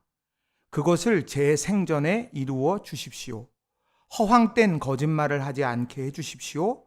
가난하게도 부유하게도 마십시오. 먹고 살 만큼만 주십시오. 배부른 김에 야훼가 다 뭐냐 하며 배은망덕하지 않게, 너무 가난한 탓에 도둑질하여 하나님의 이름에 욕을 돌리지 않게 해주십시오. 이건 유혹 앞에요. 여러분, 유혹 제일 먼저 넘어지는 게 뭐예요? 물질 아니에요? 더 갖고 싶은 게 우리 사람의 마음이잖아요. 그래서 돈을 사랑하면 안 된다 그러잖아요. 일만 하게 뿌리가 되는. 돈은 수단인데 목적이 되는 순간 그게 변질되는 거예요. 근데 아굴은 자꾸 물질에 끌리는 거예요. 가난하게도 부유하게도 하지 마세요. 먹고 살 만큼만 주세요. 왜요? 그래야 하나님을 인정하며 살 수 있기 때문이에요. 하나님 욕먹이지도 않고 하나님을 잊어버리지도 않게 살아가려면 하나님 내게 이 정도만 허락해 주세요. 얼마나 유혹이 심했으면 이렇게 기도했겠어요. 근데 이 기도는 우리가 기억해야 돼요. 하나님이 여러분에게 예기치 않는 축복을 주실 줄로 믿습니다. 그러면 그 순간에 여러분은 이 아굴의 기도를 떠올리세요. 하나님, 내가 이것을 통해서 하나님 누구를 섬겨야 하고 어떤 사명을 감당해야 할까? 제게 지혜를 주세요. 이게 중요한 거예요. 자, 두 번째 기도는 뭐냐면 제자들을 위한 기도. 이제 두 번째 남겨질 제자들을 위해 기도했어요. 자, 여기 기도 같이 한번 또 우리 읽어보겠습니다. 시작. 나는 아버지께서 세상에 택하셔서 내게 주신 사람들에게 아버지의 이름을 드러냈습니다. 여기까지요. 잠깐만. 택하셔서 내게 주신, 택하심이에요. 많은 사람들 중에서 택하셔서 만나게 하신 거예요. 그리고요, 뒤에 보면 그들은 본래 아버지 사람들인데 아버지께서 그들을 나에게 주셨습니다. 택하신 사람들에 대한 걸로 그 제자들을 봐요. 그리고 그들은 아버지의 말씀을 지켰어요. 말씀을 따라서 하나 됐어요. 또 7절 같이 읽어봅니다. 시작. 지금 그들은 아버지께서 내게 주신 모든 것이 아버지께로부터 온 것임을 알고 있습니다. 내 공로가 아니라 아버지가 주신 은혜다. 이걸 알아요. 8절. 나는 아버지께서 내게 주신 말씀을 그들에게 주었습니다. 그들은 그 말씀을 받아들였으며 내가 아버지께로부터 온 것을 참으로 알았고 또 아버지께서 나를 보내신 것을 믿었습니다. 이게 제자들이라는 거예요. 택하심을 그리고요 말씀을 지키고 그리고 하나님께서 이걸 다 주셨구나 인정하면서 사는 사람들이 제자들이에요. 여러분 배우자가 항상 마음에 드시던가요? 말씀하지 마세요. 그새 못 참고 얘기를 하세요. 여러분 직장 사람들 다 마음에 들어요? 아니잖아요. 안 나는 사람들. 그런데 중요한 건 특별히 우리 교회 공동체 안에 코드가 다를 수도 있고 성격이 다르. 그러나 우리는 하나님의 택하심 속에서 만난 사람들이고. 그럼 뭘로 하나 돼요? 취미로 하나 되는 게 아니라 말씀으로 하나 되는 거예요. 그리고요 모든 것은 하나님이 주셨다는 은혜의 고백을 가지고 살아가는 공동체여야 된다는 거예요. 자, 그 공동체를 위해서 이제 기도하는 거예요. 나는 그들을 위해서 빕니다. 자, 뭘 빌까요? 한번 보세요. 나는 세상을 위해 비는 것이 아니고 아버지께서 내게 주신 사람들 위해서 빕니다. 자, 10절. 나의 것은 모두 아버지의 것이고 아버지의 것은 모두 나의 것입니다. 나는 그들로 말미암아 영광을 받았습니다. 나는 이제 더 이상 세상에 있지 않으나 그들은 세상에 있습니다. 나는 아버지께로 갑니다. 거룩하신 아버지, 아버지께서 내게 주신 아버지의 이름으로 그들을 어떻게 해줘요? 우리 다짐만으로 안 되니까 지켜달라는 거예요. 그런 관계, 은총을 잊어버리지 않는 것도, 택하심을 기억하면서 살아가는 것도, 말씀으로 하나 되는 것도 쉽지 않다는 거예요. 근데 지켜줘. 계속 밀가루로도 흔들어 놓으니까. 근데 여기도 보면 지켜주셔서 어떻게 하기를 원하냐. 우리가 하나인 것 같이 그들도 하나가 되게 해주세요. 뭘로 하나 되라 그래요? 그러면 말씀으로 하나 되라는 거예요. 우리는 하나 된다 그러면 내 뜻에 복종하게 내 뜻으로 하나 되기를 원해. 아니에요. 공동체는요. 말씀 안에 하나 되는 거예요. 또요. 지켜달라고 말하고 내가 그들과 함께 지내는 동안은 아버지께서 내게 주신 아버지의 이름으로 그들을 지키고 보호하였습니다. 그러므로 그들 가운데 한 사람도 잃지 않았습니다. 한 사람도 잃지 않았어요. 자, 이제 나는 아버지께로 갑니다. 내가 세상에서 이것을 아뢰는 것은 내 기쁨이 그들 속에 차고 넘치게 하려는 것. 내 기쁨은 누구의 기쁨이에요? 예? 예수님의 기쁨이 그들 속에 누구예요? 제자들. 그러니까 예수님이 기뻐하는 그곳에 나도 기뻐하는 거예요. 하나님 마음 둔 그곳에 내 마음도 머물게 해서 똑같은 거예요. 하나님은 기뻐하시는데 나는 슬퍼요. 그게 아니라 주님 기뻐하시는 그곳에 나도 기뻐해. 이 기쁨의 공감대가 변치 않기를 바란다는 거예요. 또요. 나는 그들에게 아버지의 말씀을 주었는데 세상은 그들을 미워하였습니다. 그것은 내가 세상에 속하여 있지 않은 것과 같이 그들도 세상에 속하여 있지 않기 때문입니다. 세상에 속하여 있지 않다. 이게 뭐냐? 이게 거룩이라는 거예요.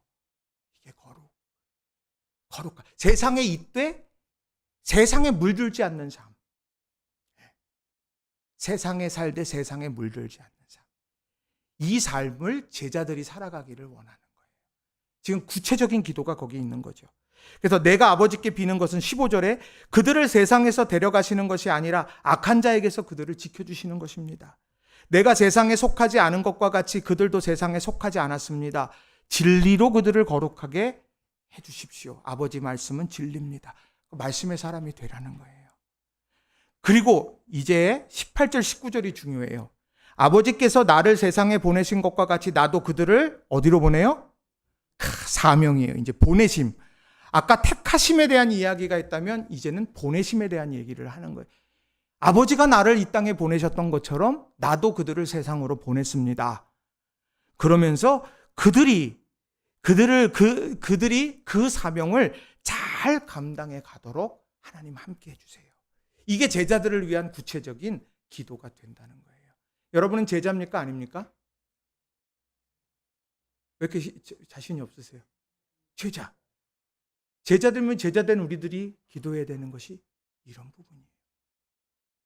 자, 세 번째 기도는 교회의 하나됨을 위한 기도. 이제 이 기도는 여기 쭉 이제 여기 나오게 되는 거예요. 저 여기 보면 23절에 내가 그들 안에 있고 아버지께서 내 안에 계신 것은 그들이 완전히 하나가 되게 하려는 것입니다.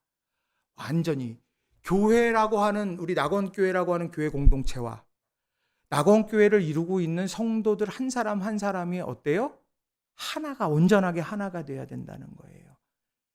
이 부분이 굉장히 중요해요. 이렇게 하려면 어떻게 해야 되냐? 영적 파도를 같이 타야 되는 거예요. 그래서 우리들이 그러잖아요. 어떤 때는 기도회를 통해서 막 부르짖다가, 또 어느 때는 다 같이 전도합시다 하고 갈 때가 있고, 또 어느 때는 우리가 또 강경, 이번에 강경 11월에 가는데 강경 순례 이렇게 가가지고 거기 그 신사참배 관련된 이제 이런 부분들을 살펴볼 때, 이제 이런 것들 할 때 또 같이 아픈 일, 경조하는 일, 뭐 이런 일들 다 같이 그렇게 움직여 갈 때 진짜 하나가 된다는 거예요. 오늘 이 이야기가 공동체를 위해서 우리가 공동체를 위해서 기도해야 되는 거예요. 자, 23절에 보면 중요한 말이 있어요. 뭐냐면 세상이 알게 하려는 거예요. 세상에 알게 하고.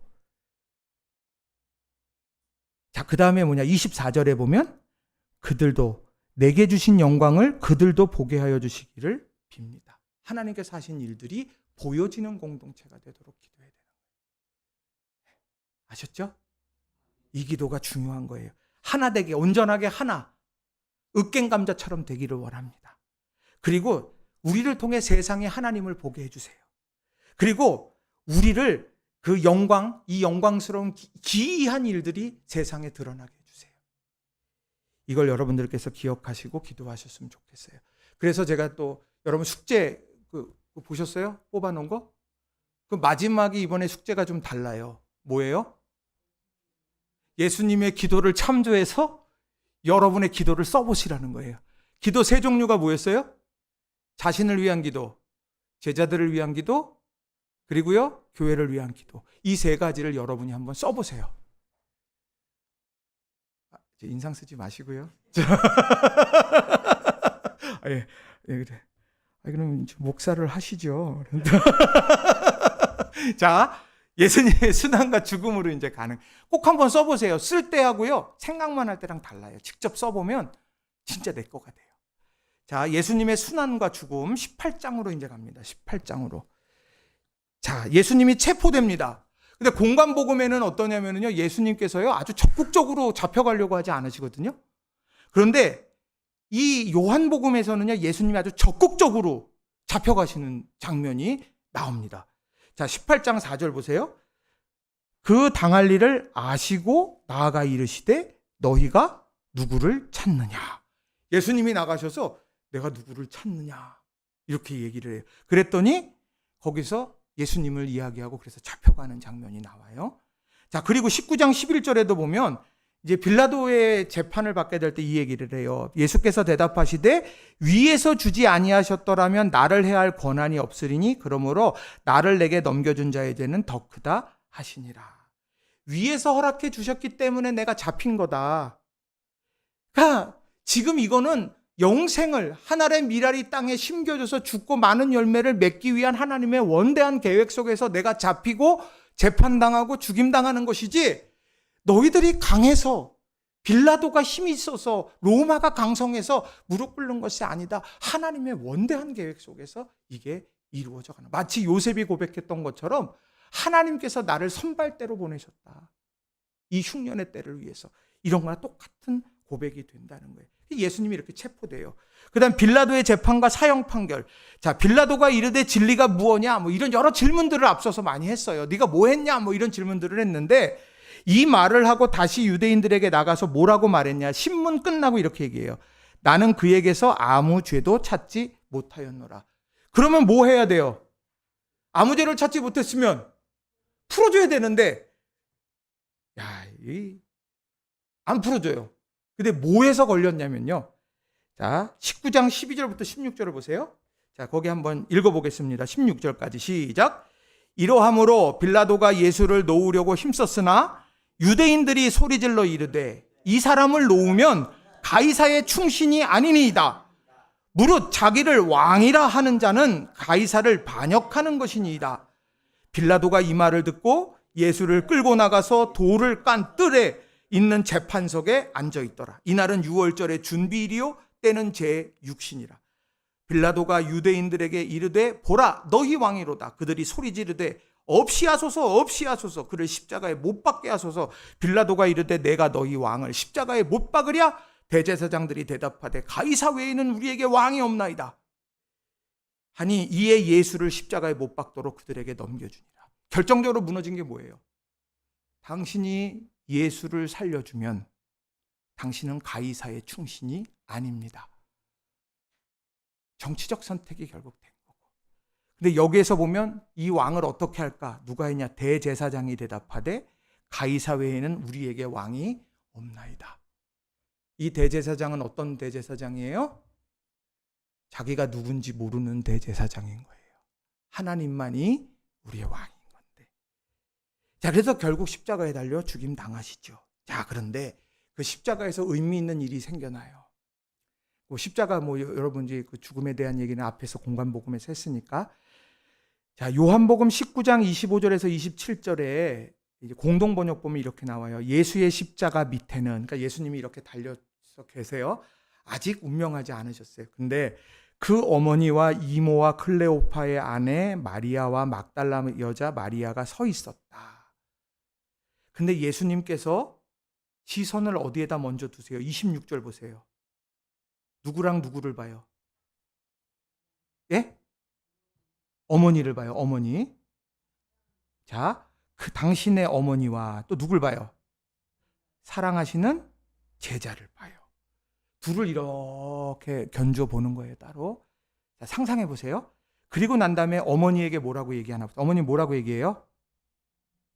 어머니, 이 사람이 어머니의 아들입니다. 예수님의 십자가 아래에서 서로 사랑하라고 제자들에게 주신 말씀이 마지막에 예수님의 육신의 어머니와 그의 사랑하는 제자를 하나의 관계로 묶어내더라는 거예요. 영적인 가족이 십자가 아래에서 탄생하더라는 거죠. 또요, 제자에게 또 말해요. 이분이 내 어머니시다. 이날부터 그 제자는 마리아를 자기 집에 모셨다. 그러니까 우리가 한 가족이 되는 건 다른 게 아니에요. 십자가 아래에 한 가족이 되는 거예요. 이걸 꼭 기억하세요. 십자가 아래에서 이것이 이루어진 거예요. 그리고 요한복음 19장 30절에 보면 예수께서 신포도주를 받으신 후에 이르시되 다 이루었다. 그러니까 이 얘기는 뭐냐? 패배자로서 십자가에 달려 죽임당하신 게 주님이 아니라는 거예요. 뭐냐? 예수님께서 이 사명의 완성을 위해서 마지막까지 생명이 끊어지기까지 이것을 다 이루고 완성해 가셨다. 주도적인 예수님의 사역이 맞춰졌다. 이걸 이야기하는 거예요. 그러니까 십자가를 보면서 저것은 나무에 달려 죽은 자는 하나님의 저주를 받은 자라고 하는 유대인들의 생각이나 극악무도한 범죄자들이 십자가에 달려 죽임당하게 되는 것의 상징물이 더 이상 아니라 해골의 정수리에 예수님의 십자가가 꽂히고 거기에서 보혈이 흘러가서 해골이 더 이상 해골이 아니라 생명의 강수를 이루어 가도록 예수님께서 자신의 몸을 스스로 내어 찢으신 그런 아름답고 거룩하고 가치 있고 의미 있는 일, 그게 바로 십자가 사건이라는, 그 사건을 예수님이 다 이루었다, 이렇게 이야기하는 거예요. 그 예수님이 하신 일 때문에 오늘 우리가 하나님의 자녀가 되는 것이고 하나님 나라의 주인공들이 되는 거예요. 여러분 이걸 꼭 기억하시기 바랍니다. 이제 예수님 돌아가셨어요. 이제 뭐 해야 돼요? 장례를 치러야 돼요. 자, 생각해 보세요. 예수님은 지금요, 대제사장들도 미워해요. 로마에서도 죄인으로 이미 다 됐어요. 그럼 여러분 시신 달라고 하고 싶어요? 아니면 난 몰라요 그러고 싶어요? 권사님 역시 솔직하세요. 참 진실하신 분이에요. 자, 시신을 어떻게 하나 보세요. 자, 38절, 39절, 40절 같이 읽어봐요. 아리마대 사람 요셉은 예수의 제자이나 유대인이 두려워 그것을 숨기더니 이 일 후에 빌라도에게 예수의 시체를 가져가기를 구하매 빌라도가 허락하는지라. 이에 가서 예수의 시체를 가져간다. 예수의 시체를 가져간 사람이 누구예요? 아리마대 요셉. 잠시 두려웠었지만 그러나 제자임을 드러내요. 위기 속에서. 또요. 39절. 일찍이 예수께 밤에 찾아왔던 니고데모도 몰약과 침향 섞은 것을 100리터라쯤 가지고 온지라. 이에 예수의 시체를 가져다가 유대인의 장례법대로 그 향품과 함께 세마포로 쌌더라. 이게요, 그냥 장례 치르는 걸로 생각하면 안 돼요. 예수님이 지금 죽임당하고 예수님을 지금 그 사흘 안에 장례를 치르는 거예요. 얼마나 따갑겠어요, 시선이. 베드로가 어떻게 했습니까? 모닥불 쬐고 있다가 재판받다가 그 여자 하나가 저 사람 나사렛 사람 같이 다녔던 사람이다. 그러니까 어떻게 해요? 막 화내고 막 나중에 저주하잖아요. 그러니까 3번 저주했을 때 뭐가 울어요? 그래서 베드로가 안 먹는 음식이 뭐예요? 치킨, 삼계탕 이거 안 먹는다 그랬잖아요. 자, 그것만 기억하시면 어떡해. 중요한 건 그거예요. 그 위기 속에서 제자들이 어땠나? 위기는 제자들이 드러나서 해야 될 일들이 있어요. 위기 순간에. 예수님 믿는 사람. 나라의 위기이든 교회의 위기이든 신앙의 위기이든 우리가 이런 부분을 여러분 꼭 기억하셔야 돼요. 자, 예수님이 부활과 현현하셨어요. 예수님께서 이제 부활하셨어요. 부활하신 다음에 무슨 일이 벌어졌나 이제 보세요. 자, 이날 곧 안식 후 첫날 저녁 때 제자들이 무서웠어요. 그죠? 제자들이 누가 무서웠어요? 유대인들이 너무너무 무서웠어. 그래가지고 뭐를 했어요? 모인 곳에 문을 닫은 거예요. 다 닫아버렸어요. 근데 예수님께서 어떻게 해요? 오셨어요. 가운데 서서 이르시되 평강이 있을지어다. 샬롬 이렇게 얘기한 거예요. 그러면서 뭘 보여주시나 보세요. 손과 옆구리를 보이시니 내가 예수야. 내가 말한 대로 내가 부활했다. 그랬더니 주님을 보고서 기뻐했어요. 이게 바로 우리들이 두려움에 빠졌을 때 어떻게 위기를 극복하느냐. 진정한 샬롬은 부활하신 주님을 만날 때라는 거예요. 엠마오로 내려가는 제자들 여러분 기억하시죠? 예수님께서 제자들에게 어디로 간다고 얘기했어요? 갈릴리로 가라고 얘기했죠. 근데 그 엠마오로 내려가는 제자들은 갈릴리가 아니라 엠마오로 갔어요. 베드로는 어디로 갔어요? 디베랴 호숫가로 갔죠. 고기나 잡으러 갔어요. 그러니까 주님께서 하시고자 하는 말씀들을 우리가 잘 기억해요. 물론 디베랴 호수는 갈릴리 호수의 이쪽 편을 이야기하는 게 디베랴 호수예요. 그러니까 뭐 어찌됐건 본거지로 간 거예요. 지도 또 안 봐도 되죠? 자, 기뻐해요. 그 다음에 뭘 하나 보세요. 예수께서 또 이르시되 너희에게 평강을 2번 얘기해요. 하나는 두려움에 빠져 있는 이들에게 평강을. 두 번째에는 뭐가 있냐? 아버지께서 나를 보내신 것 같이 나도 너희를 보내노라. 파송하는 걸로 평강을 얘기해요. 그러니까 두려움에 빠진 나도 주님이 주시는 평강으로 일어서는 거고, 내가 사명자로서 서게 될 때에도 하나님이 주시는, 예수님께서 주시는 평강을 덧입어야 된다는 거예요. 그러면서 뭐라고 말하냐? 숨을 내쉬면서 뭘 받으래요? 성령을 받으라. 그 성령께서 우리에게 보혜사가 되어주셔서 기억나고 책망하고 인도하고 가르치고 이 일들을 통해서 너희가 고아처럼 버려진 것이 아니다. 이거를 보게 될 거라는 거예요. 자, 그러면서 위에 뭐라고 얘기합니까? 이제 2가지를 얘기해요. 이제 부활에 대해서 평안을 얘기하면서 평강하라 얘기하고는 이제 하나는 뭐냐? 믿는 자가 되라 그러고 또 하나는 회복자가 되라고 얘기해요. 자, 보세요. 그러면 자, 믿는 자가 어떻게 됩니까? 자, 도마가 있어요. 도마가 예수께서 오셨을 때 함께 있지 않았어요. 다른 제자들이 그에게 이르되 우리가 주를 보았다 그랬더니 이 도마가 뭐라고 말하냐? 그의 손에 못자국을 보면 내 손가락을 그 못자국에 넣으면 내 손을 그 옆구리에 넣어보지 않고는 믿지 아니하겠다. 아주 도마스러워요. 그죠? 도마스러워요. 그런데 그렇게 얘기했는데 얼마가 지나요? 때가 지나 8해가 지났어요. 무슨 일이 벌어집니까? 제자들이 다시 집에 있을 때 도마도 함께 있고 문들이 닫혔는데 예수께서 오세요. 예수님 바쁘셨겠죠? 아까도 오셨었잖아요. 그죠? 8해 전에도 오셔서 하고 이제 그때 도마가 없으니까 다시 오세요. 주님은 그렇게 우리에게 부활을 증명하고 싶어 하시는 거예요. 가운데 서서 이르시되 똑같이 평강이 있을지어다 말하면서 도마에게 말해요. 제자들에게 그냥 한 말인데 예수님이 듣고 계셨다는 이야기예요. 그래서 뭐라고 말하냐? 내 손가락을 이리 내밀어 내 손을 보고 내 손을 내밀어 내 옆구리에 넣어보라. 믿음 없는 자가 되지 말고 믿는 자가 되라. 예수님의 바람은 너 믿는 자가 돼. 의심만 하다 끝난 인생 되지 말고 믿는 자가 되라. 정말 네가 이렇게 해서 넣어보고 만져보고 그렇게 해서 믿는다고 하면 그래, 넣어봐. 이게 바로 주님의 마음이라는 거예요. 그러면서 무슨 얘기를 하십니까? 보지 못하고 믿는 자들은 더욱 복되다. 이 보지 못하고 믿는 자들, 이들에게 주시는 것이 뭐냐면 성경이라는 거예요. 요한복음이 목적이 영생에 대해서 예수님이 하신 일들이 참 많지만, 그래서 마지막 절에 나오죠. 마지막에 이 기록 목적에 대해서 나오는 거예요. 지금은 예수님 만져보지만 승천하시고 남은 이들, 이 성경의 기록들을 보면서 믿으라는 거예요. 자, 그리고 이제 회복자가 돼요. 회복자. 자, 21장 1절부터 25절 거의 다 왔어요, 이제. 자, 예수께서 사랑하시는 제자가 베드로에게 이르되 주님이시라. 그러니까 예수님이 서 있는데 베드로가요, 못 알아본 거예요. 그러니까 예수님이 사랑하는 제자가 얘기한 거예요. 예수님이야. 그랬더니 어때요? 주님이라 하는 말을 듣고 겉옷을 두른 후에 바다로 뛰어내리더라. 참 열정적인 사람이에요. 그죠?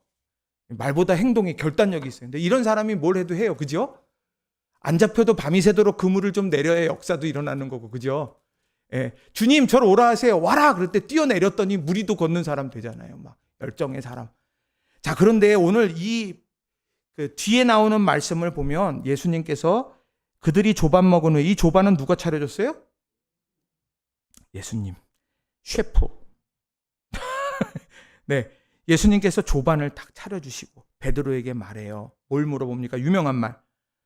요한의 아들 시몬아, 내가 이 사람보다 나를 더 사랑하느냐 물어보죠. 두 번째, 요한의 아들 시몬아, 내가 나를 사랑하느냐. 세 번째, 요한의 아들 시몬아, 내가 나를 사랑하느냐. 이걸 점검합니다. 그래서 답은 어때요? 그렇게 얘기했더니 내 어린 양을 먹이라, 내 어린 양을 치라, 그리고 그 다음에 뭘 얘기합니까? 내 양을 먹이라. 사명을 줘요. 잘 보세요. 제가 예수님이라면 털은 얼마 만에 깎아야 되니? 양털은 얼마 만에 깎아야 돼? 양들이 잘 먹는 음식이 뭘까? 양들이 머무는 그 양들의 집에는 뭘 준비해야 되냐? 화초가 놓으면 화초 놓고 뭐해요? 물은 언제 줘야 되고 뭐해고 그거 하듯이 거기에 대한 전문가, 내 양에 대해서 전문가를 할 것 같은데 오늘 뭘 확인해요? 다른 것보다? 사랑, 누굴 사랑해? 양들 사랑하는 거 얘기해요? 아니요. 주님을 사랑하는지를 먼저 물어요. 왜요? 주님으로부터 흘러오는 사랑이 베드로를 통해서 맡겨진 영혼들에게 가야 진실한 사랑이 되는 거고 한결같은 사랑이 되는 거예요. 위에 주님과의 사랑의 통로가 없는 채로 베드로에게서만 흘러나오는 사랑은 사람의 사랑일 뿐인 거예요.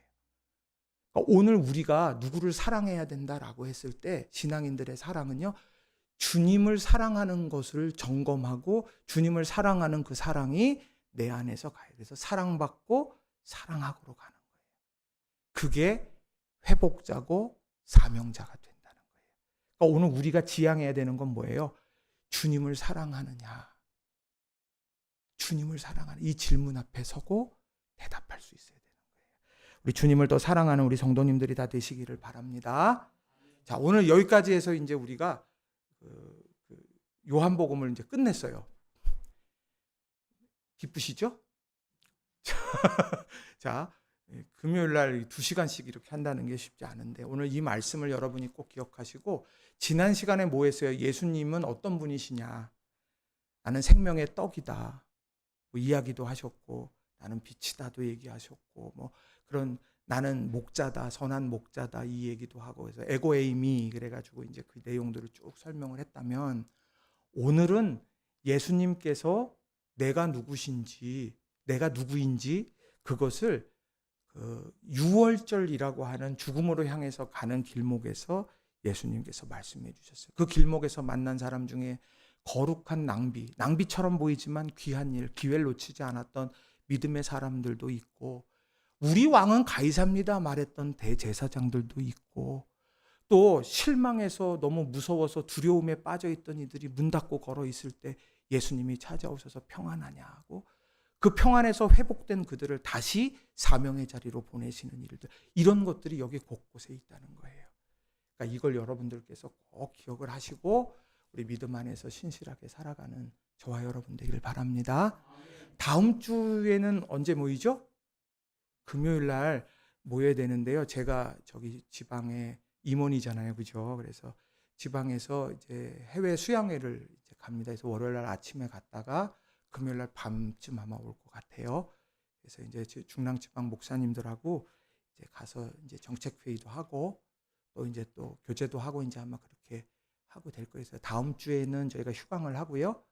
그리고 그 다음 주에 뭘 할 거냐면 다음부터는 우리가 바울의 전도 여정을 쭉 공부했잖아요. 그 여정에 따라서 우리들이 맞추어 가지고 바울 서신을 공부할 거예요.